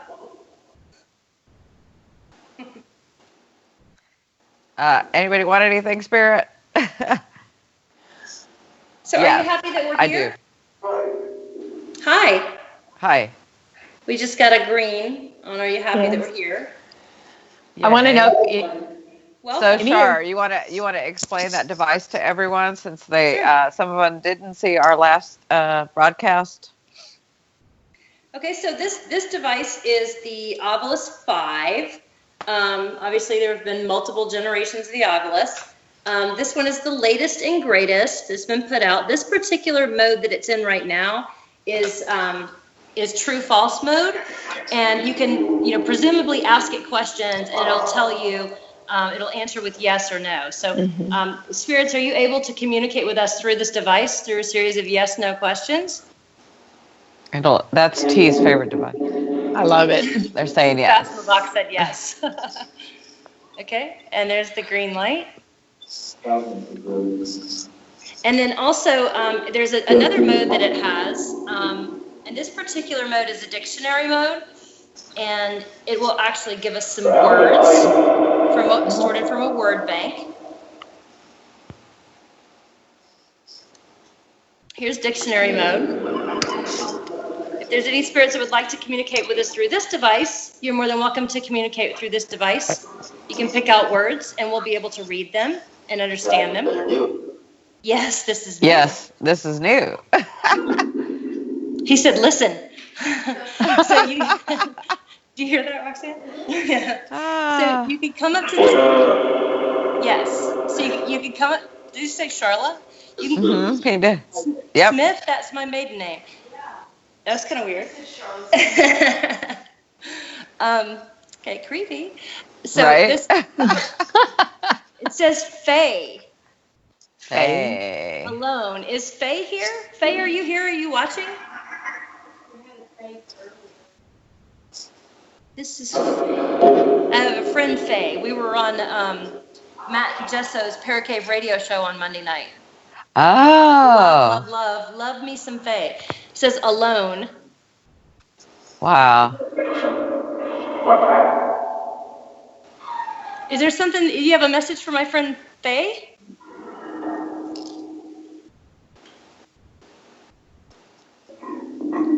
How about for Cindy? I know Cindy's seeing something. I can tell she's dialed in back there. Do you hear him? Yes, yes. Yes.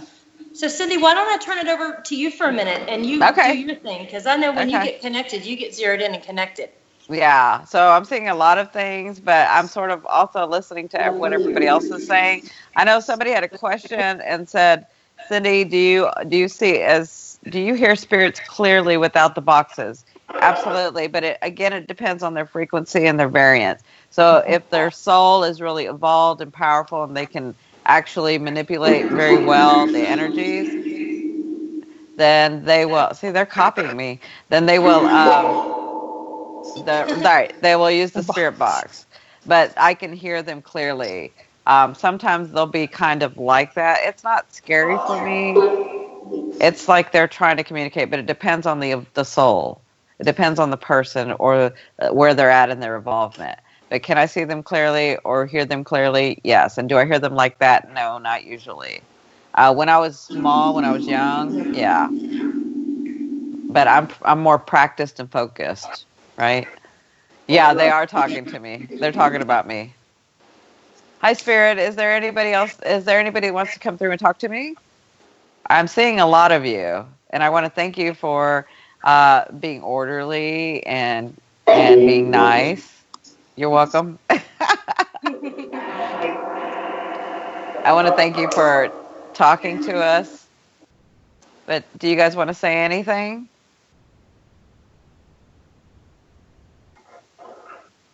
What did it say? We're okay?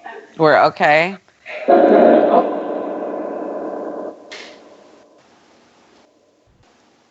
So I am seeing this woman who wants to be known. So what is your name?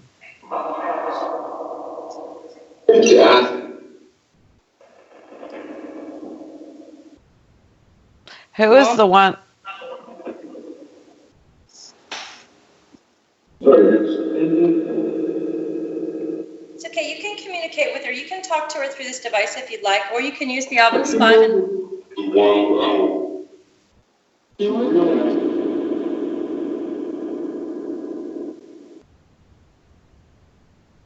What is it that you're trying to say? Who is the woman that is very quiet but does have something to say? She's working. Oh, okay. You have wait. Hold on. You have to work in the spirit world? Yeah.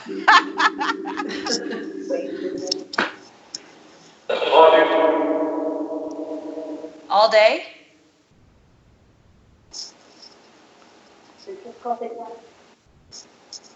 Oh, I was not informed of that.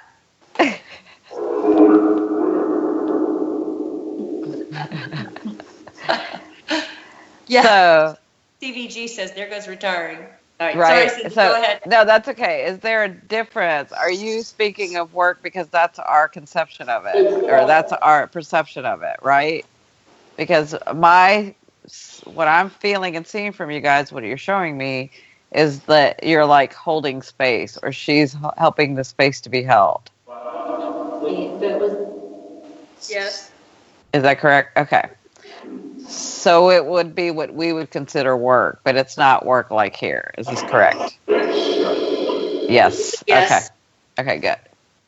Just so Shar doesn't get upset, and a lot of people on Earth don't get upset. I'm okay with it now. Yeah. Okay. So is it still a choice when you're over there, the type of work you want to do?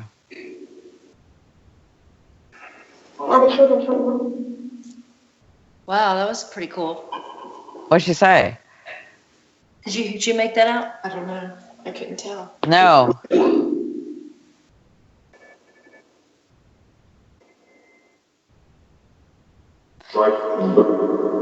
Frightened. Don't be afraid.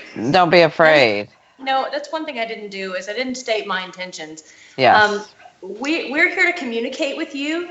We would love to hear anything you have to say to us. We would love to be able to interact with you.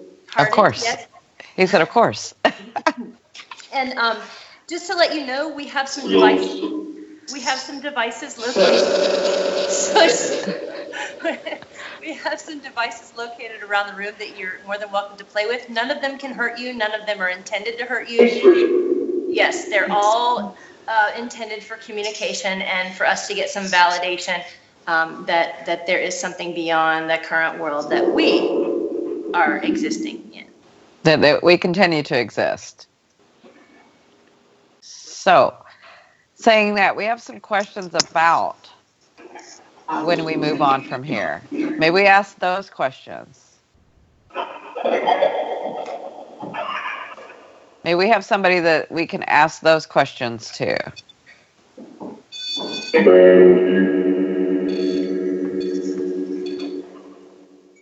Well, I know I've seen it, but what we're trying to do is give evidence to the viewers. Mm-hmm.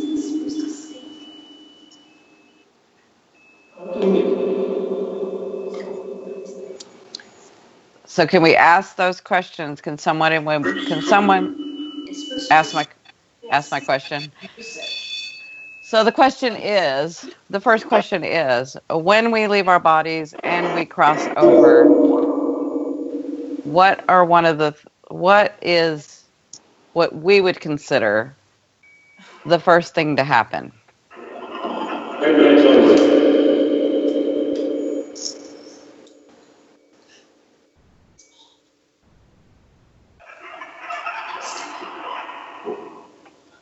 If somebody... Yeah. Yeah. Yeah, we're here. Huh. It's interesting. Is there a lieutenant in the room? What did they say? I froze for a minute. What did they say? I've lost. What did they say? Because I froze. Yes. Did you hear that? What they say? It said yes. Yes, because I froze. I'm lost. So I'd like to get clear. Something, just FYI, something is happening to the REM pod. It's turned off again. You think that... If you can see where the switch is, it's turned off again, and it's still lighting up. That's awesome. That's what we asked for. And we asked for a color that wasn't, look at that, is turned off. Yeah, it's off. Thank you guys so much. Thank you for validating that stuff for us. What we asked for was to be able to have it turned off and to turn on a light color that she wasn't able to turn on.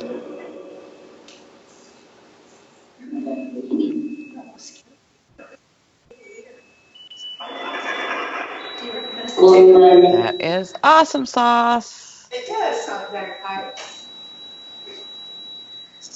We want to thank you guys for doing that. We did ask that earlier, and we want to really thank you because for my YouTubers and my Periscopers, what had happened was there was only one color that was able to turn on when she had the device on. So we asked for a color to come on. If they could turn on a color without it working, that isn't usually able to come on. So in that's what they did.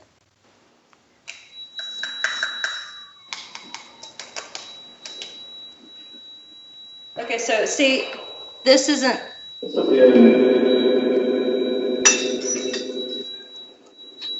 I can't make it stop. Okay, can you stop that now?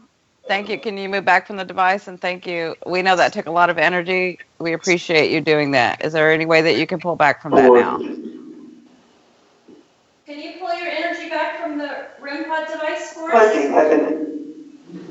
Because I can't turn it off. It is off. She can't turn it off. There's no way to turn it off, so the noise just keeps going because it's already off. There's not supposed to be anything in there.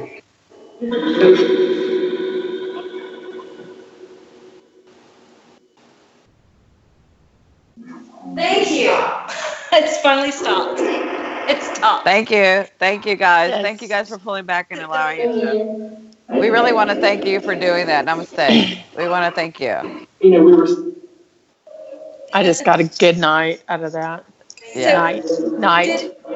Did anybody think that sounded like bagpipes? Yes. In fact, I did. So it started back again. So check this out. Okay, Thomas, isn't there something significant Scottish, some sort of Scottish connection with Chief McIntosh? Yeah, he was part Scottish. Yes, his father was a Scot. His mother was an Indian. His father was a Scot. His mother was a native Indian. Are we connected? I'm sorry. You'll have to say that again. I apologize. No, you're freezing. So, what was it that you said? So Chief McIntosh, which a lot of things in this area are named for, where Roxanne and I went to high school, is McIntosh High School, was named for Chief McIntosh. His mother was native, and his father was Scottish. And the noise that the REM pod was making sounded slightly like bagpipes. Sorry, guys. Are we frozen? Yeah, it just keeps. It's okay. We're good now. We're good. Okay. So it just started again. Every time I say bagpipes, it starts again. Yeah. Thank you.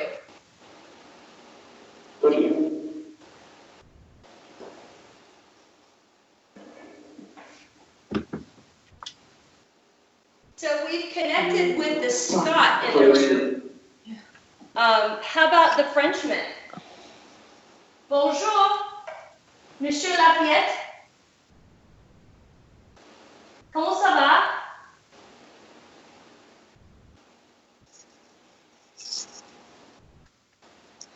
Est-ce que vous voulez parler avec us? Wait a minute. What did you just say? Est-ce que vous voulez parler avec nous? No. Would you like to speak with us? Bonjour. Human Rogers. He would. What? I thought he said he was Rogers or speak with Rogers.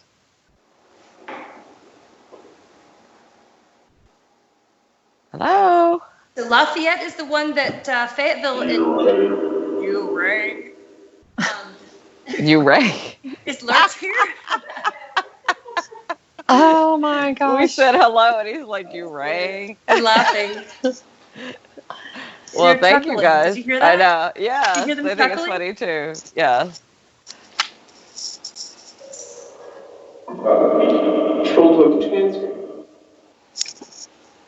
Who's Yes, trolls and tents. Because I just blocked 2 trolls. That's so funny.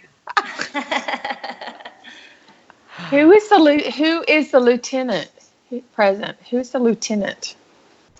Who's the lieutenant present? I'm going to take you guys on a walkabout. You know what? What I'd like to do is I'd like to either, if you guys need a quick break, I need to go potty, and then I'm going to connect. And then I'll be able to connect. So I mean, I can do it now, but I'd like to go potty. But I don't know if you guys want to continue with the tour. Or do we need a small break? I'm Italian. Yeah. Oh, she said I'm Italian. I heard the Italian. She does not want you to speak French. She wants you to speak buonasera, buonasera. Yes. Buonasera.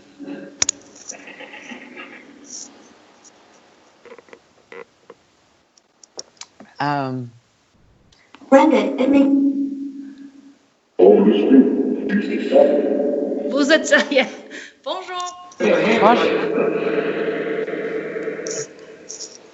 Yeah. Somebody said ciao Bella. Ciao Bella. So just to give you guys a little bit of scandal, a little story about some Tuesday night information. So the mayor of Fayetteville was invited. Well, Thomas can probably tell the story a lot better than Yes. Will Tell us the story. Will you tell us the juicy story, Thomas? I'm going to try and turn this off for a second. Okay. I'm going to run to the bathroom real quick. Sorry. Okay. So in 1957, David, can you put him on big screen? Was a man called Barney, and this is a display for him. He was a school teacher, and he was invited. Barney Graves was invited to France on the 200th anniversary of the birth of Marquis de Lafayette, who was the French nobleman who fought in the Revolution on the American side, and that's who the town is named after, the Marquis de Lafayette. So he and his wife were invited to France. They went to a ceremony because the French in 1957 invited anybody, any official in the United States that was connected with the name Fayette or Lafayette. So the mayor and his wife went. So there's a picture of he and his wife getting into the car to go to the Atlanta airport in 1957, and then he went to all the official ceremonies that the French had at the birthplace of Marquis de Lafayette. And he had left and was away, and during that time, now Fayetteville was a very small southern town, and Life magazine came out, and Life magazine in the 50s carried all the news of the world. There was a weekly magazine, and in the magazine there was a picture of the mayor, except the picture of the mayor was this picture in here.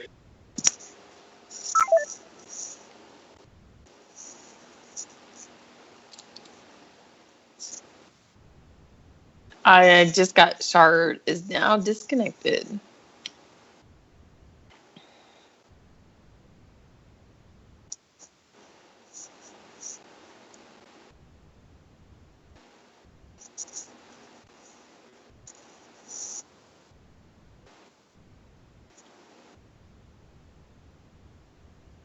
So did so they're still live, but we can't hear her? Oh, her phone died. Okay. So let's go ahead and go back to us. If her phone died. Yep. Hi guys, sorry, her phone died. Yeah, so we're going to go to commercial, let her get some juice in her phone. I do have to potty. I was sitting here talking to my YouTubers before, and I'm kind of glad I did that before everything went to kaput. So, yeah, I know. So I want to thank my YouTubers. Welcome. Hello, everyone. For those of you that don't know me and have just joined my channel, have never seen me before, for all of my OGs that have been here for so long, I've had this channel for a couple of years. My name is Cindy. I'm a psychic medium, spiritual advisor, hypnotherapist, holistic life coach, and now the author of my upcoming book. We have been on Periscope doing Periscope for a while, sort of bringing that back up. Right beside me is the fabulous Teresa. I call her T. She is the one that was doing the love readings with me before on my YouTube channel, YourIndigoPath. So tonight what we have been doing is a lot of different things on Periscope, live broadcasting there. So we used to be able to do videos, but because of our timing, we're not able to do videos anymore. They take so long. But however, we are willing to do, we're able to do lives. So I'm on every night on Periscope. I'd like to be on Periscope and YouTube. So Teresa's on with me 4 nights a week on Periscope. So what we're doing is trying to bring the live back to YouTube since they've now introduced live. So every Thursday night we do paranormal investigations. We have the fabulous Shar. She's getting batteries.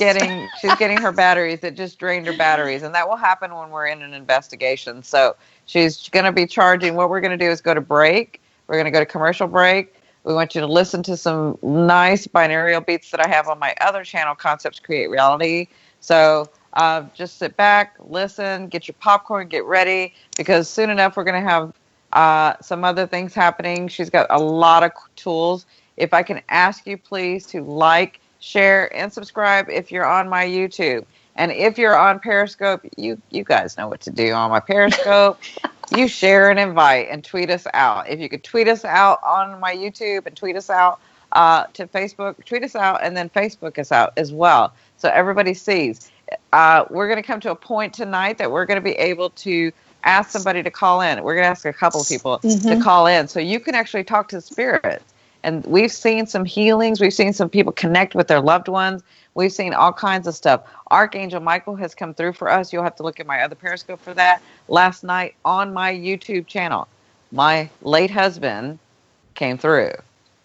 And he was able to speak through the box as well. So we have wonderful, awesome stuff. We love that Shar allows us to do this, where she is able to bring people into the investigation so that you can talk to spirit yourself.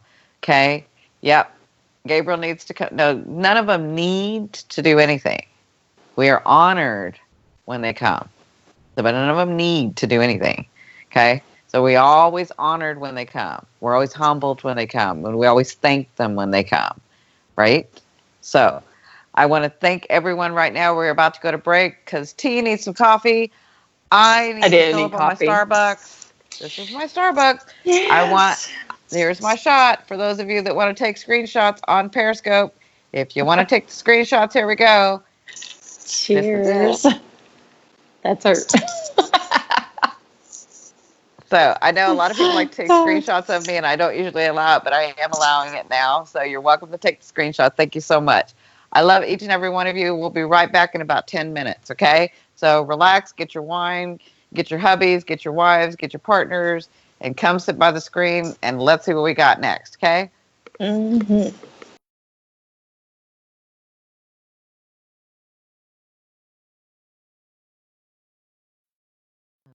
Beautiful one. It is time to let go of the outside world, to understand that you are right here and right now. Understand that all noises outside will cause you to become more and more relaxed. This is your time of loving yourself and healing yourself so that later you can heal and love others. So take a few deep breaths and release what no longer serves you.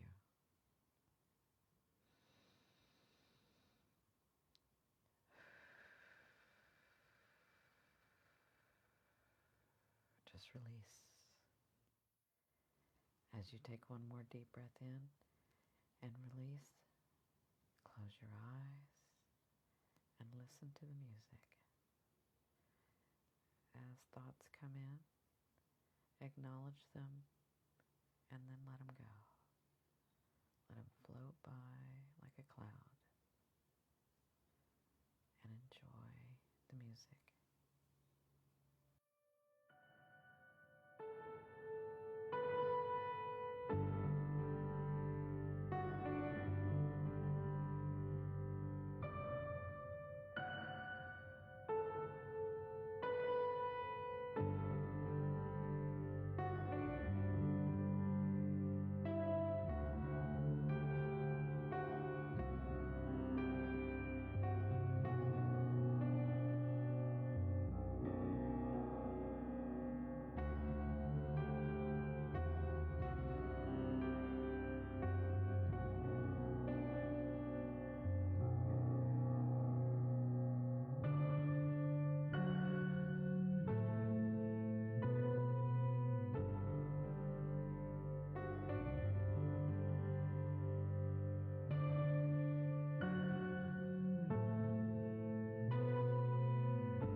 welcome. Hello, my YouTubers. How are you? Hello, my Periscopers. How are you? Thank you so much for joining us tonight. For those of you that don't know me and have come in through our break, my name is Cindy. I'm a psychic, medium, spiritual advisor, hypnotherapist, holistic life coach, and now the author of my upcoming book.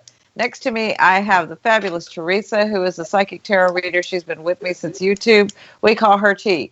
On Thursdays, we do paranormal nights. We do paranormal investigation nights. We have the fabulous Girls vs. Ghosts, Shar, who is in Fayetteville, Georgia, at the Holliday Dorcey Fife Museum, also known as the Holliday Dorcey Fife House. So we've had some interesting stuff happen tonight. We got to see Spirit. There she is.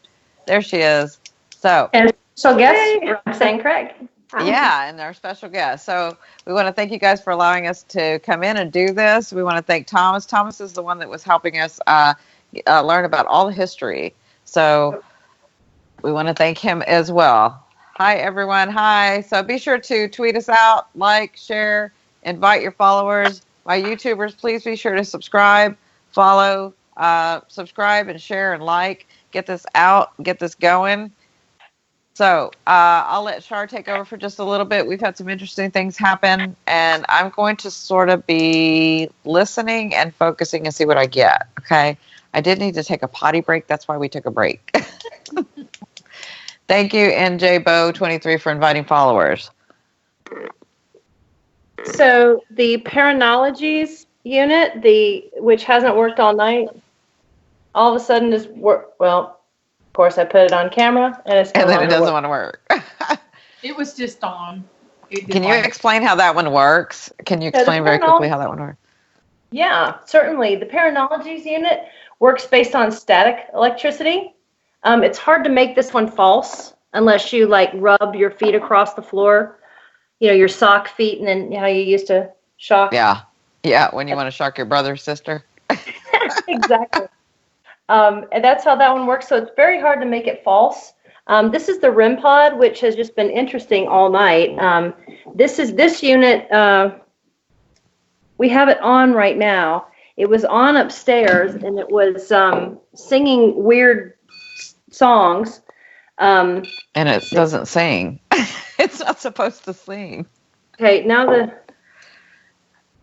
the light was pink. No, it's not supposed to sing. None of the other lights are, I don't know. It's just doing it. Okay, now it's blue and flashing. Yeah. So. Hello, Spirit. Hello. Hold that blue light for us steadily. Thank you. Thank you for that. Thank you. Can you pull your energy back from it now and let it go off? Slowly pull your energy away from the device.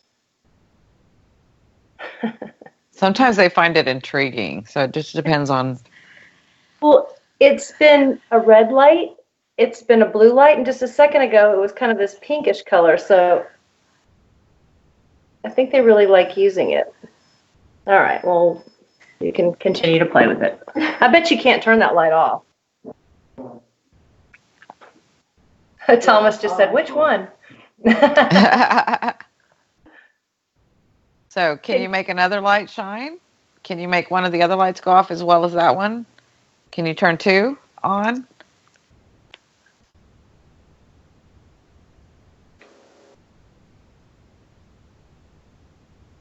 I like the green light. Would you turn the green light on?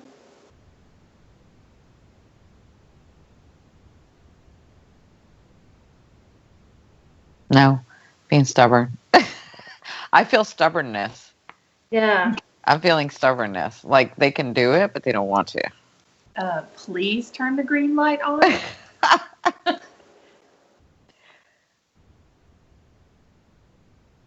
Okay, don't turn the green light on. It's all good. Yeah, we don't want the green light on anyways. Yeah, we're going to move it anyway in a minute. So yeah, we don't really want it on. In another room. Okay, now we are paired with our speaker. The next thing that we're going to use is the Phasma box. We're going to just kind of have that running in the background. David, can you put her on full screen, please? And what the Phasma Box does, it's an app. It's driven off of a Windows platform. It was really easy to and inexpensive to buy a little $50 tablet from Walmart.com. No, they are not paying me to say that. But, but they can if they want to. We're taking bids. Yeah, we're taking sponsorships. But it's my friend Beth turned me on to the Phasma Box, and what it does is it sifts through internet radio stations and develops a list of phrases and or actual words actually, and then the theory behind it is that spirit can manipulate the words into full sentences and also pull from the word bank. There's multiple voices. There's reverse mode. There's a Latin bank as well. Right now it's not. There's a priest.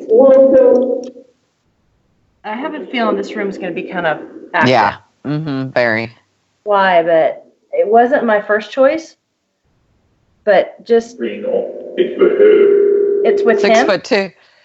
I thought he said 6'2", but that may be what I want to hear because I like 6'2" men. So. Used them, son. This is the Obelisk 5. It has a bank of words also that it uses. And the doggone blue light's going off again. Is it blue?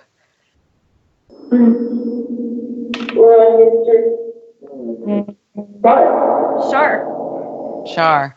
I'm here. Hi there. Hi there. How are you?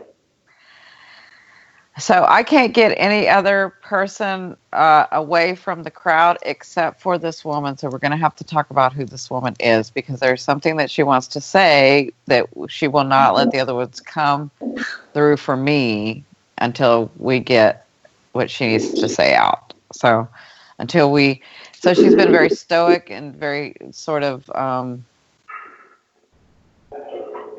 quiet. She's been watching.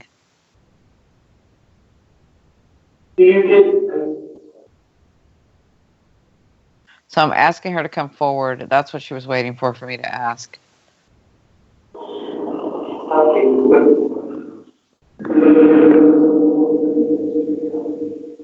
The thing we keep. So do any of you guys feel anything? You Periscopers or YouTubers, do you feel anything? Are you guys getting a sense of something? I keep seeing this woman.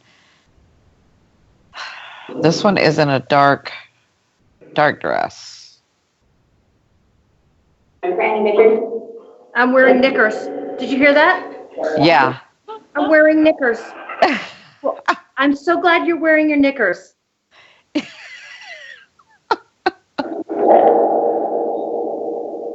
Some of us don't always wear them. Right? Don't say that. She's not going to like that. Funny that that's what she picked up. So can you tell us your name?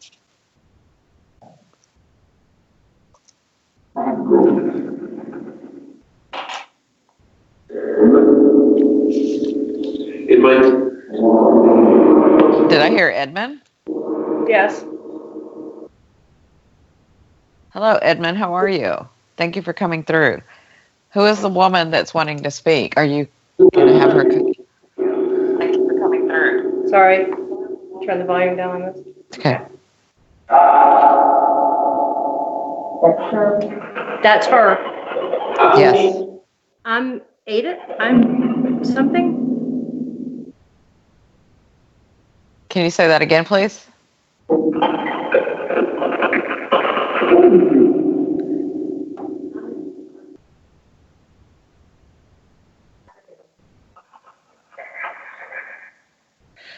Ada. Is that Ada? Is that you?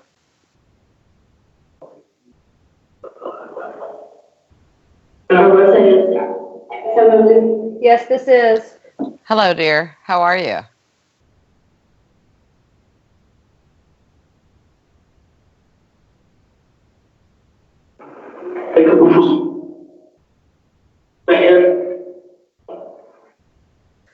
So, Ada, What was it? What was your position in the house? What did you do in the house?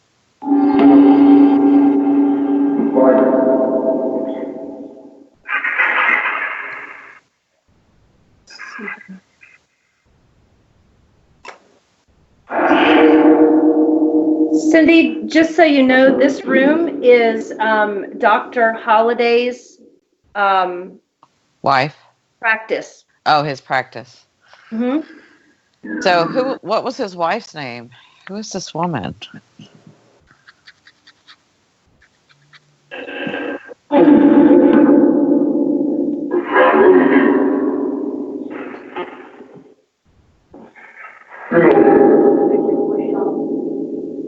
Frank, tears. Tears. Oh, Yeah. Why were there tears? I'm thinking it could be a patient. Yeah. Why were there tears?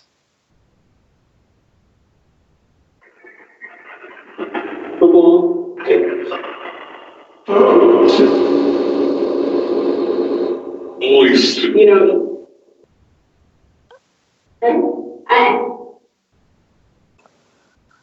I heard you say voices. So is there somebody's voice that you'd like to hear here?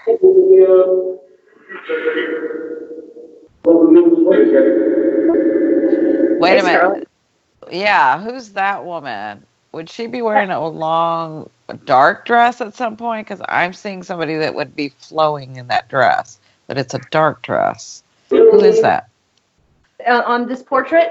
Yeah. That's Scarlett O'Hara. This is also now the area for the Margaret Mitchell exhibit. Where is that? What's that dark dress right there? So this dark dress was the one that she wore in the scene when she was in mourning. No, I'm talking about the other one in the corner. Was there another one in the other corner? No. Oh. Not that we can see. Okay.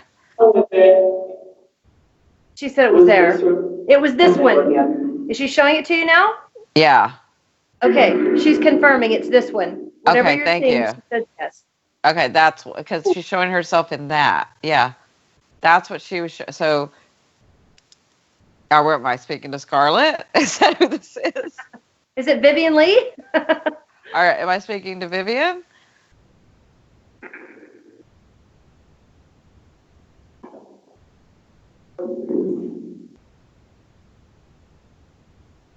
Who is Opal? Don't ask me where that came. Is there an Opal? Is there an opal here?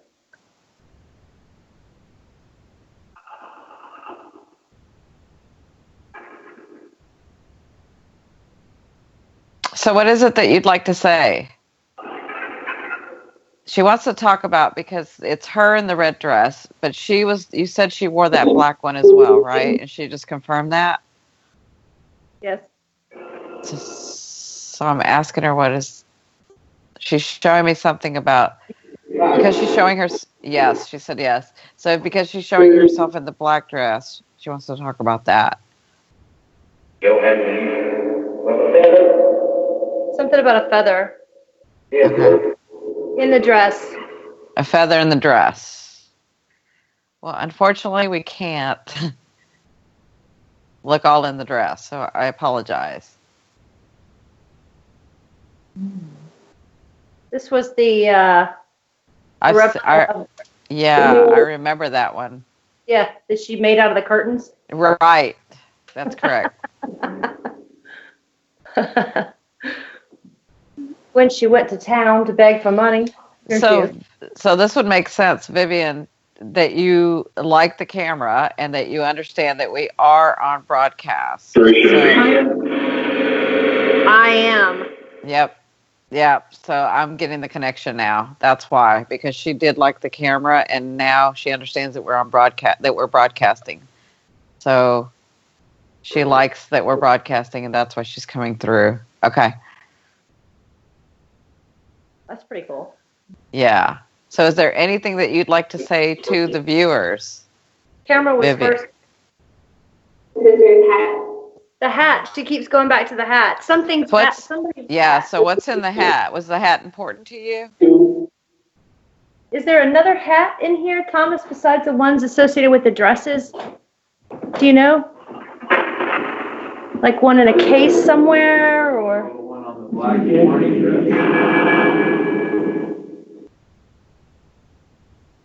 Do you know, Cindy, if it's the one on the black morning dress, the white hat, or the one with the feathers? Is that the one? She said something about the feathers. Yeah, she did say something about feathers. Is that? So is this the hat, Vivian? That's it. She said. That's it. Did you like that hat? Did you love to wear it? Yes. Yep. Well, you looked beautiful in it. Ooh, yep. My dress. So you have people saying, I love you, Vivian. I love you, Vivian. So we do love you. Yes, thank you for that confirmation.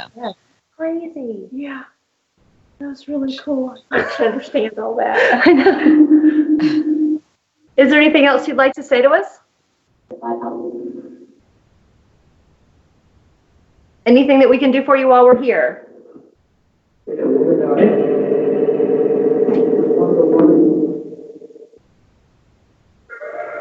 There she is in the hat. Oh, there it is. That's her. She's That very just gave me. beautiful in the hat. She just tapped me on the shoulder. That's what she wanted us to see. She loved that picture of herself. Is that correct, Vivian? Said, yep, the one. Yep, that's the one. Here it is in black and white. She did look beautiful in that hat. Yes.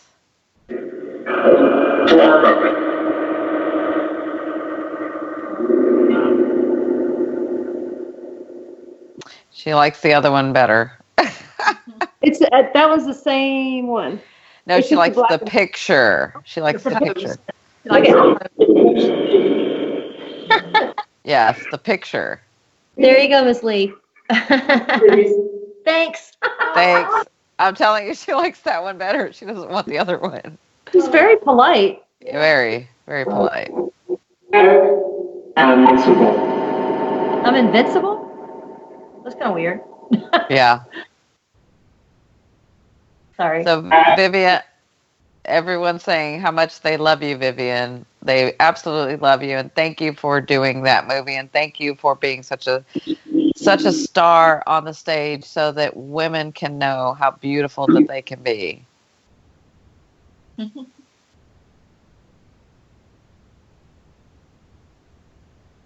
Thank you for coming through and talking to us. That was so cool. I know. You feel her pulling back now? Because Yeah, she did. She pulled back. And there's the... So, guys, was that awesome or what? We just had Vivian Lee come through. Is that awesome? And she confirmed for us, like we say, we want. Yeah, how beautiful. Isn't that awesome? Very English. Very. Too cool. Too cool.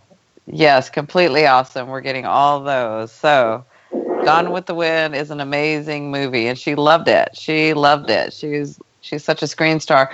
So I was sort of shocked when she's been with me from the time that we came in, and she was very elegant, and I kept saying somebody is coming through. We kept describing other women, and those would come forward, but then she kept sort of waiting for her turn. She was letting others go first, but she would not go away. Now that she's gone, we can move on to the other energies. She was not letting me go past her until. That was pretty neat. Yeah, she wanted to come on. Yeah, she was the star. So Roxanne, what were you feeling during that exchange? She just felt very light. Friendly and, like you said, polite. It was nice. And then when she kind of backed away? Yeah. Were you able to feel that? What did it feel like?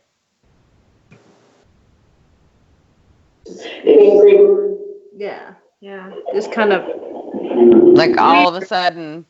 Yeah. There's feel it. Yeah. heavier, and then It's the presence, and then all of a sudden it just goes. Yep. steps And that's back. all she wanted. It was funny because she did it with such, with her ego in such balance that like she wanted to be the star because she's used to being the star over here, but then she was doing it very humbly. That's why she waited. And then when you guys were close, you can feel the room sort of get full. I call it full, where it gets full, and what you guys call heavy, and then all of a sudden it just gets lighter and they go away. You know, they sort of step back. So oftentimes when they come through, they just want to give a message, or they just want to make their presence known, because part of what we said our statement was to at the beginning is for everyone to understand that they still exist, that we all still exist when we cross over, that we're still existing. Awesome. Hi, Maddie.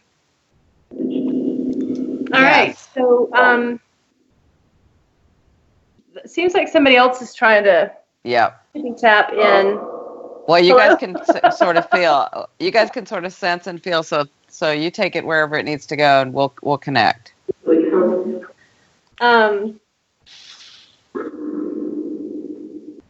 Yeah, it's weird when they change. The blue light happens. It's kind of weird. It's like they're announcing their presence. Wow. So T, Yeah. I think this one's for you. Oh, nice.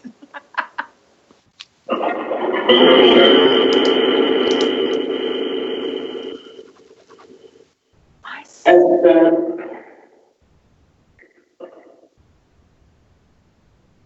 Hello. Can you state your name for me, please? Susie Rice. Susie Ryson? Wow. Hi, Susie. Welcome. Thank you for joining us. That was very clear. Yes, it was. Is there a message you'd like to share?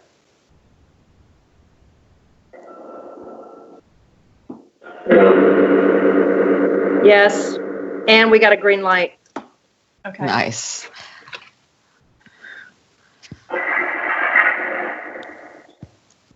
Susie, are you the housemaid? That's a no. Okay. She said no. I know. Oh, okay. I'm thinking she's a guest then. You are what? You are what?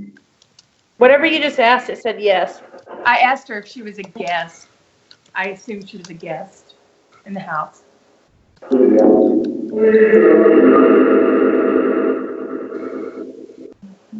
We are something right here.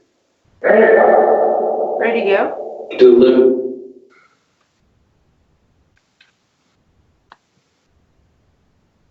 Are you my ancestor? Uh-huh.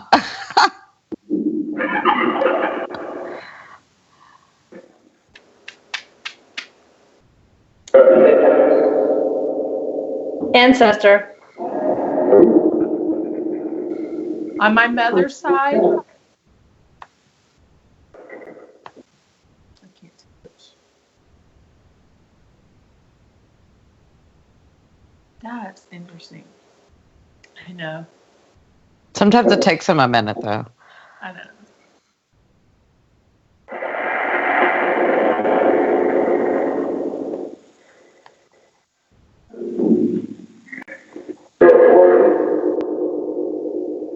What? I'm sorry, can you repeat that, please? Song? Is there something that resonates with you as a song?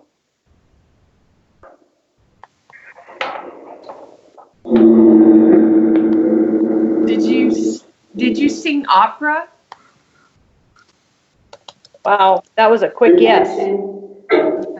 That's what I see her on a stage.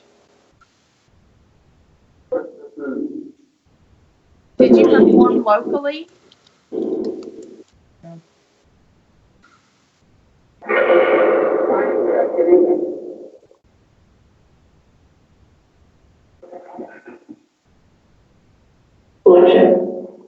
election.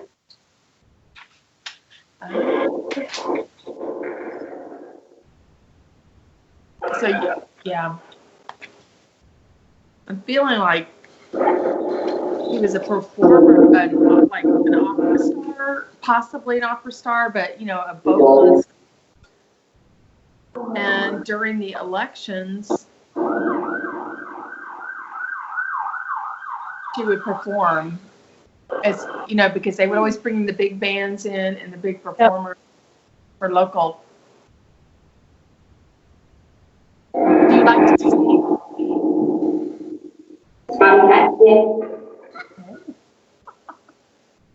Nice. Nice.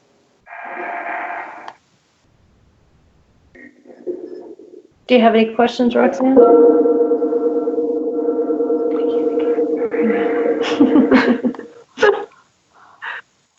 They said no. No.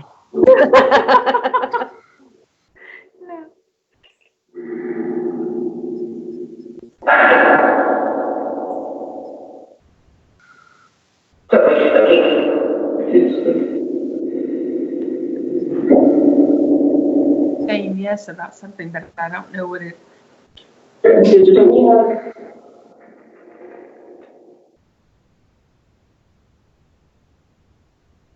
I'm afraid to ask if those are her knickers on the bed. Right. No. Oh my goodness.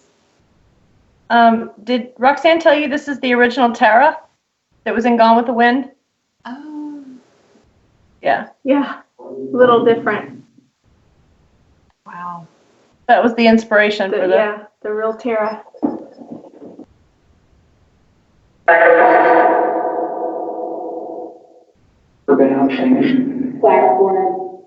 Blackworm. Plaque. Oh, this one? Is this what you wanted to show? The plaque? The plaque one? The plaque one. Yeah.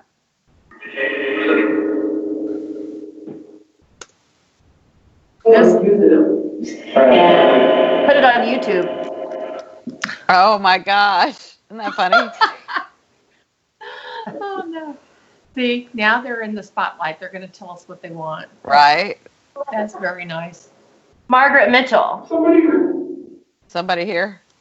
Somebody here? Yeah, we're here. Yeah.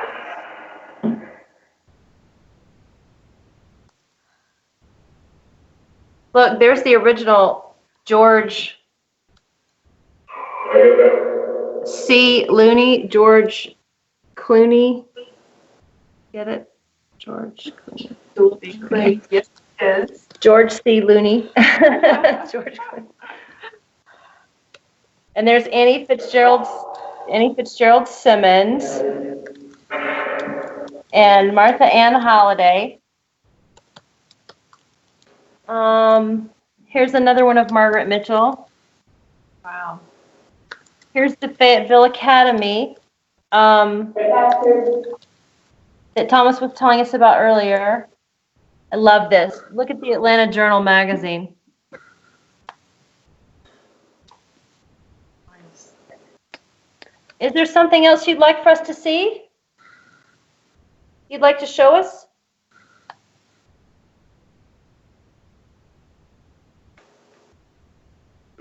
We'll go take a look.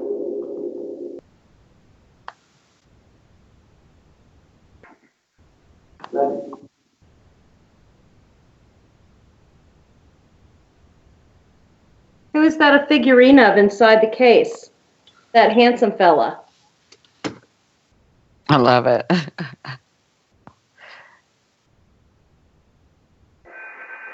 Can you tell us whose name that was? Or that is? Who is that? He was what?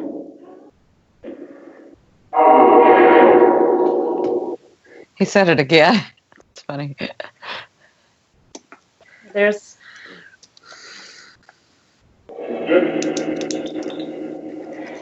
So, different wig. So this is Melanie. You guys remember Melanie? Yes. interesting story about her. And I was just going to ask. So, who's the little boy? I just got that one too. That's the Bo Wilkes. He was in the movie. He was an actor in the movie. Okay. So, Thomas, will you tell us the story about Melanie? I know him. She just said, I know him.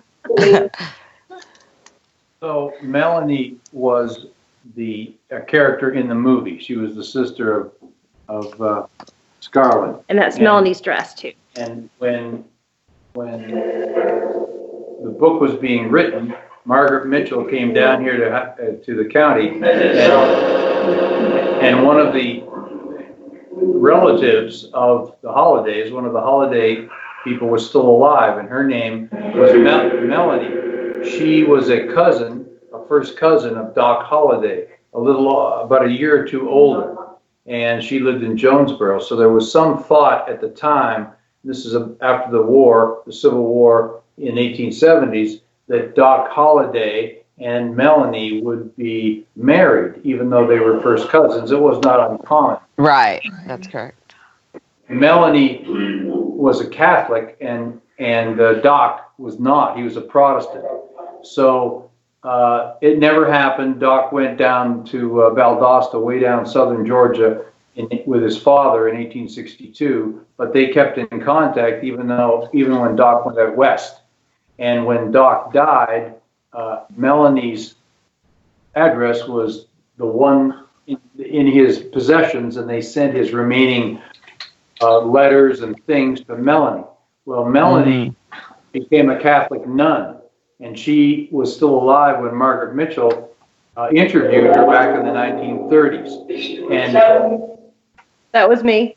And so she was a very wonderful woman, and Margaret asked if she could name one of the characters in her book after Melanie. And so Melanie said, yes, you can, if you make her a nice person. And if you think back on with the Wind movie, the only nice person in the whole movie was Melanie. Oh my goodness. She was named after a real person, a nun. Wow. Who was thought to be the future wife of Doc Holliday. Right. That's awesome. Nice. Art imitating life. Right. Right. Thank you for that story. So, Sharla, I know we only have about, if I'm correct, it's only 10 more minutes. Is that correct? Yep. Mm-hmm. Okay. So, I'd like to ask any spirits, this is your chance right now. If you want to give us some evidence and light up all the instruments, or light up the instruments as you can. And we want to thank you also for coming through tonight and even speaking with us and allowing all of these viewers to see us. But we do have to go. Unfortunately, we are bound by Earth's rules, which is time and space. So if there's anything that you guys want to say, anyone that wants to come through, you're welcome to do that now. Oh, I need to speak. I'm giving you permission. Thanks. I just walked away from the Phasma box. I'm sorry. Oh, I felt drawn in here all of a sudden, when you just feel like you're being pulled really fast. Mm-hmm. And this is where I ended up. Good. So Roxanne's going to go grab the speaker for us. Okay. For some reason, I made a beeline. So what were you drawn to?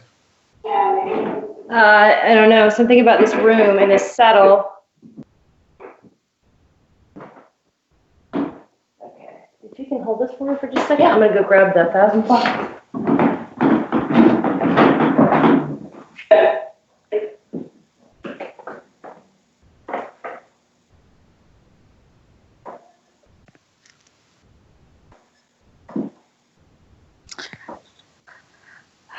Huh. I am seeing somebody in a swing outside. A little girl. Oh.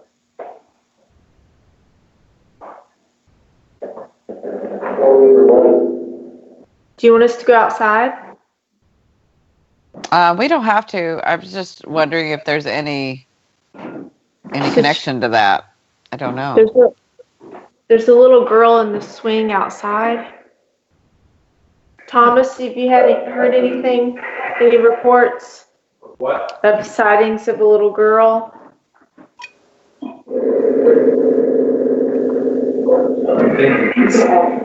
I don't think so. Okay.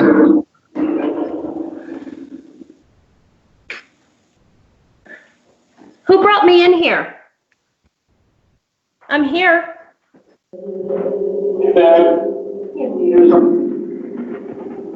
What is it you'd like the viewers to see?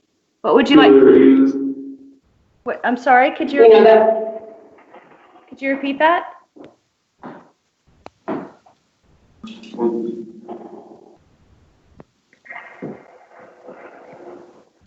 I love those stirrups. Possible. What is it you'd like to show us? We're all here. General Thomas Jackson. Who's in the cavalry? I was just gonna say, did you see them Horse. like He just said horse. like He said stand up? cavalry and it's horse. Yep. He just stood to attention. Yeah, I got. Were you in the cavalry? Yes. Yes. Is there something that you'd like to say?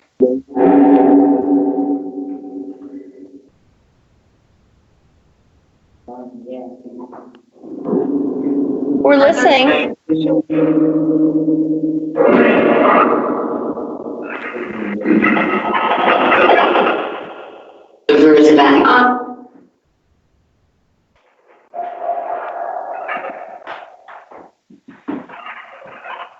There you go.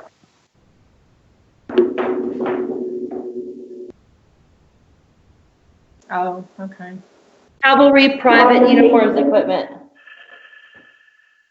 Union Cavalry Privates Uniform and Equipment. Yep. Thank you. So you're the. I'm seeing that may be the young. I see somebody walking a horse. I mean, that's what I'm seeing. I'm seeing the soldier leading a horse. That's why I asked about the cavalry, who it was, and. What is your name, sir? Gabe? I'm seeing like a young, maybe 16, maybe 13. I don't know. This one was young. We would consider him a child, but young guy.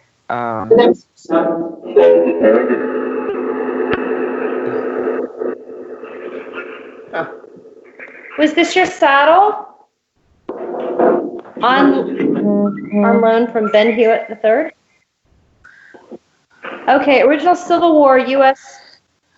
McClellan saddle of the same type used by General Edward M. McCook's cavalry troopers as they stormed across Fayette County in the night of July 29th, 1864. Wow. So we started last week in Savannah, and now we've come north, and we're in Georgia. somewhere around here. We're right there.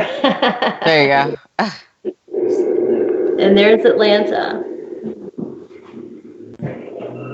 Just to give you a perspective. Well, I know it's about that time, unfortunately. So we want to thank everybody. Thank you guys for watching. Thank you, Thomas, for allowing us. Thank you, Spirit. Thank you guys for coming through and giving us some evidence and just talking with us and letting us know that there really is more to this life. We so enjoy you coming through. Thank you for spending time with us and everyone that's viewing this and watching this. I want to thank Shar for going to the investigation site and her friend Roxanne, right? Or Roxy?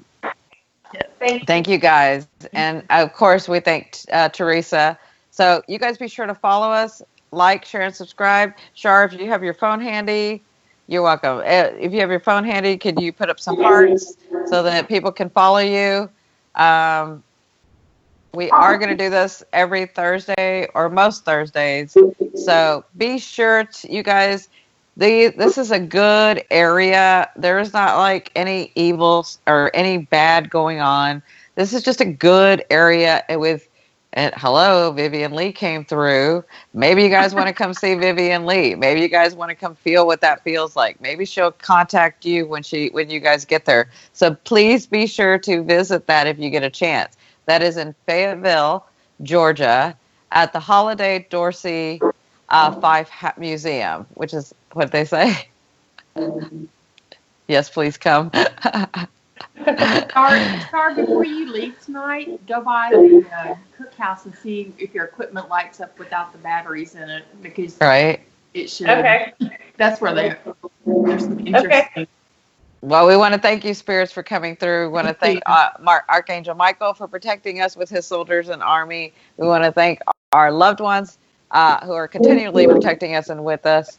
We want to thank you. Thank you for being with us, and thank you for protecting us and thank you, Michael, for allowing us to walk this earth in abundance and protection as we go tonight. What did he say? Thank you. We saw. He said we saw. So thank you, guys. We're going to let Shar go. Thank you, Thomas. Yes, especially Thomas. Please be sure to visit Thomas. When you guys go visit, go ask for him. I'm sure he would love to give you stories. He was so informative. Was that not awesome that he was so informative about everything? So again, they are in the town square of Fayetteville, Georgia, at the Holliday Dorcey and Fife Museum. Yep. Thank you, guys. Thank you guys for watching. Thank you for my YouTubers. Thank you for subscribing. Thank you for liking. Good night, Spirit. Good night, Spirit. Bye, Nicole. Bye, Nicole. I don't know if there's a Nicole watching or there's another Nicole that's going to be watching, but they said bye, Nicole. Thanks, you guys. Good night. They're saying bye, Shar. Good night. We'll let you go, Shar. I know you got a lot of stuff to do. So, bye, guys. Bye.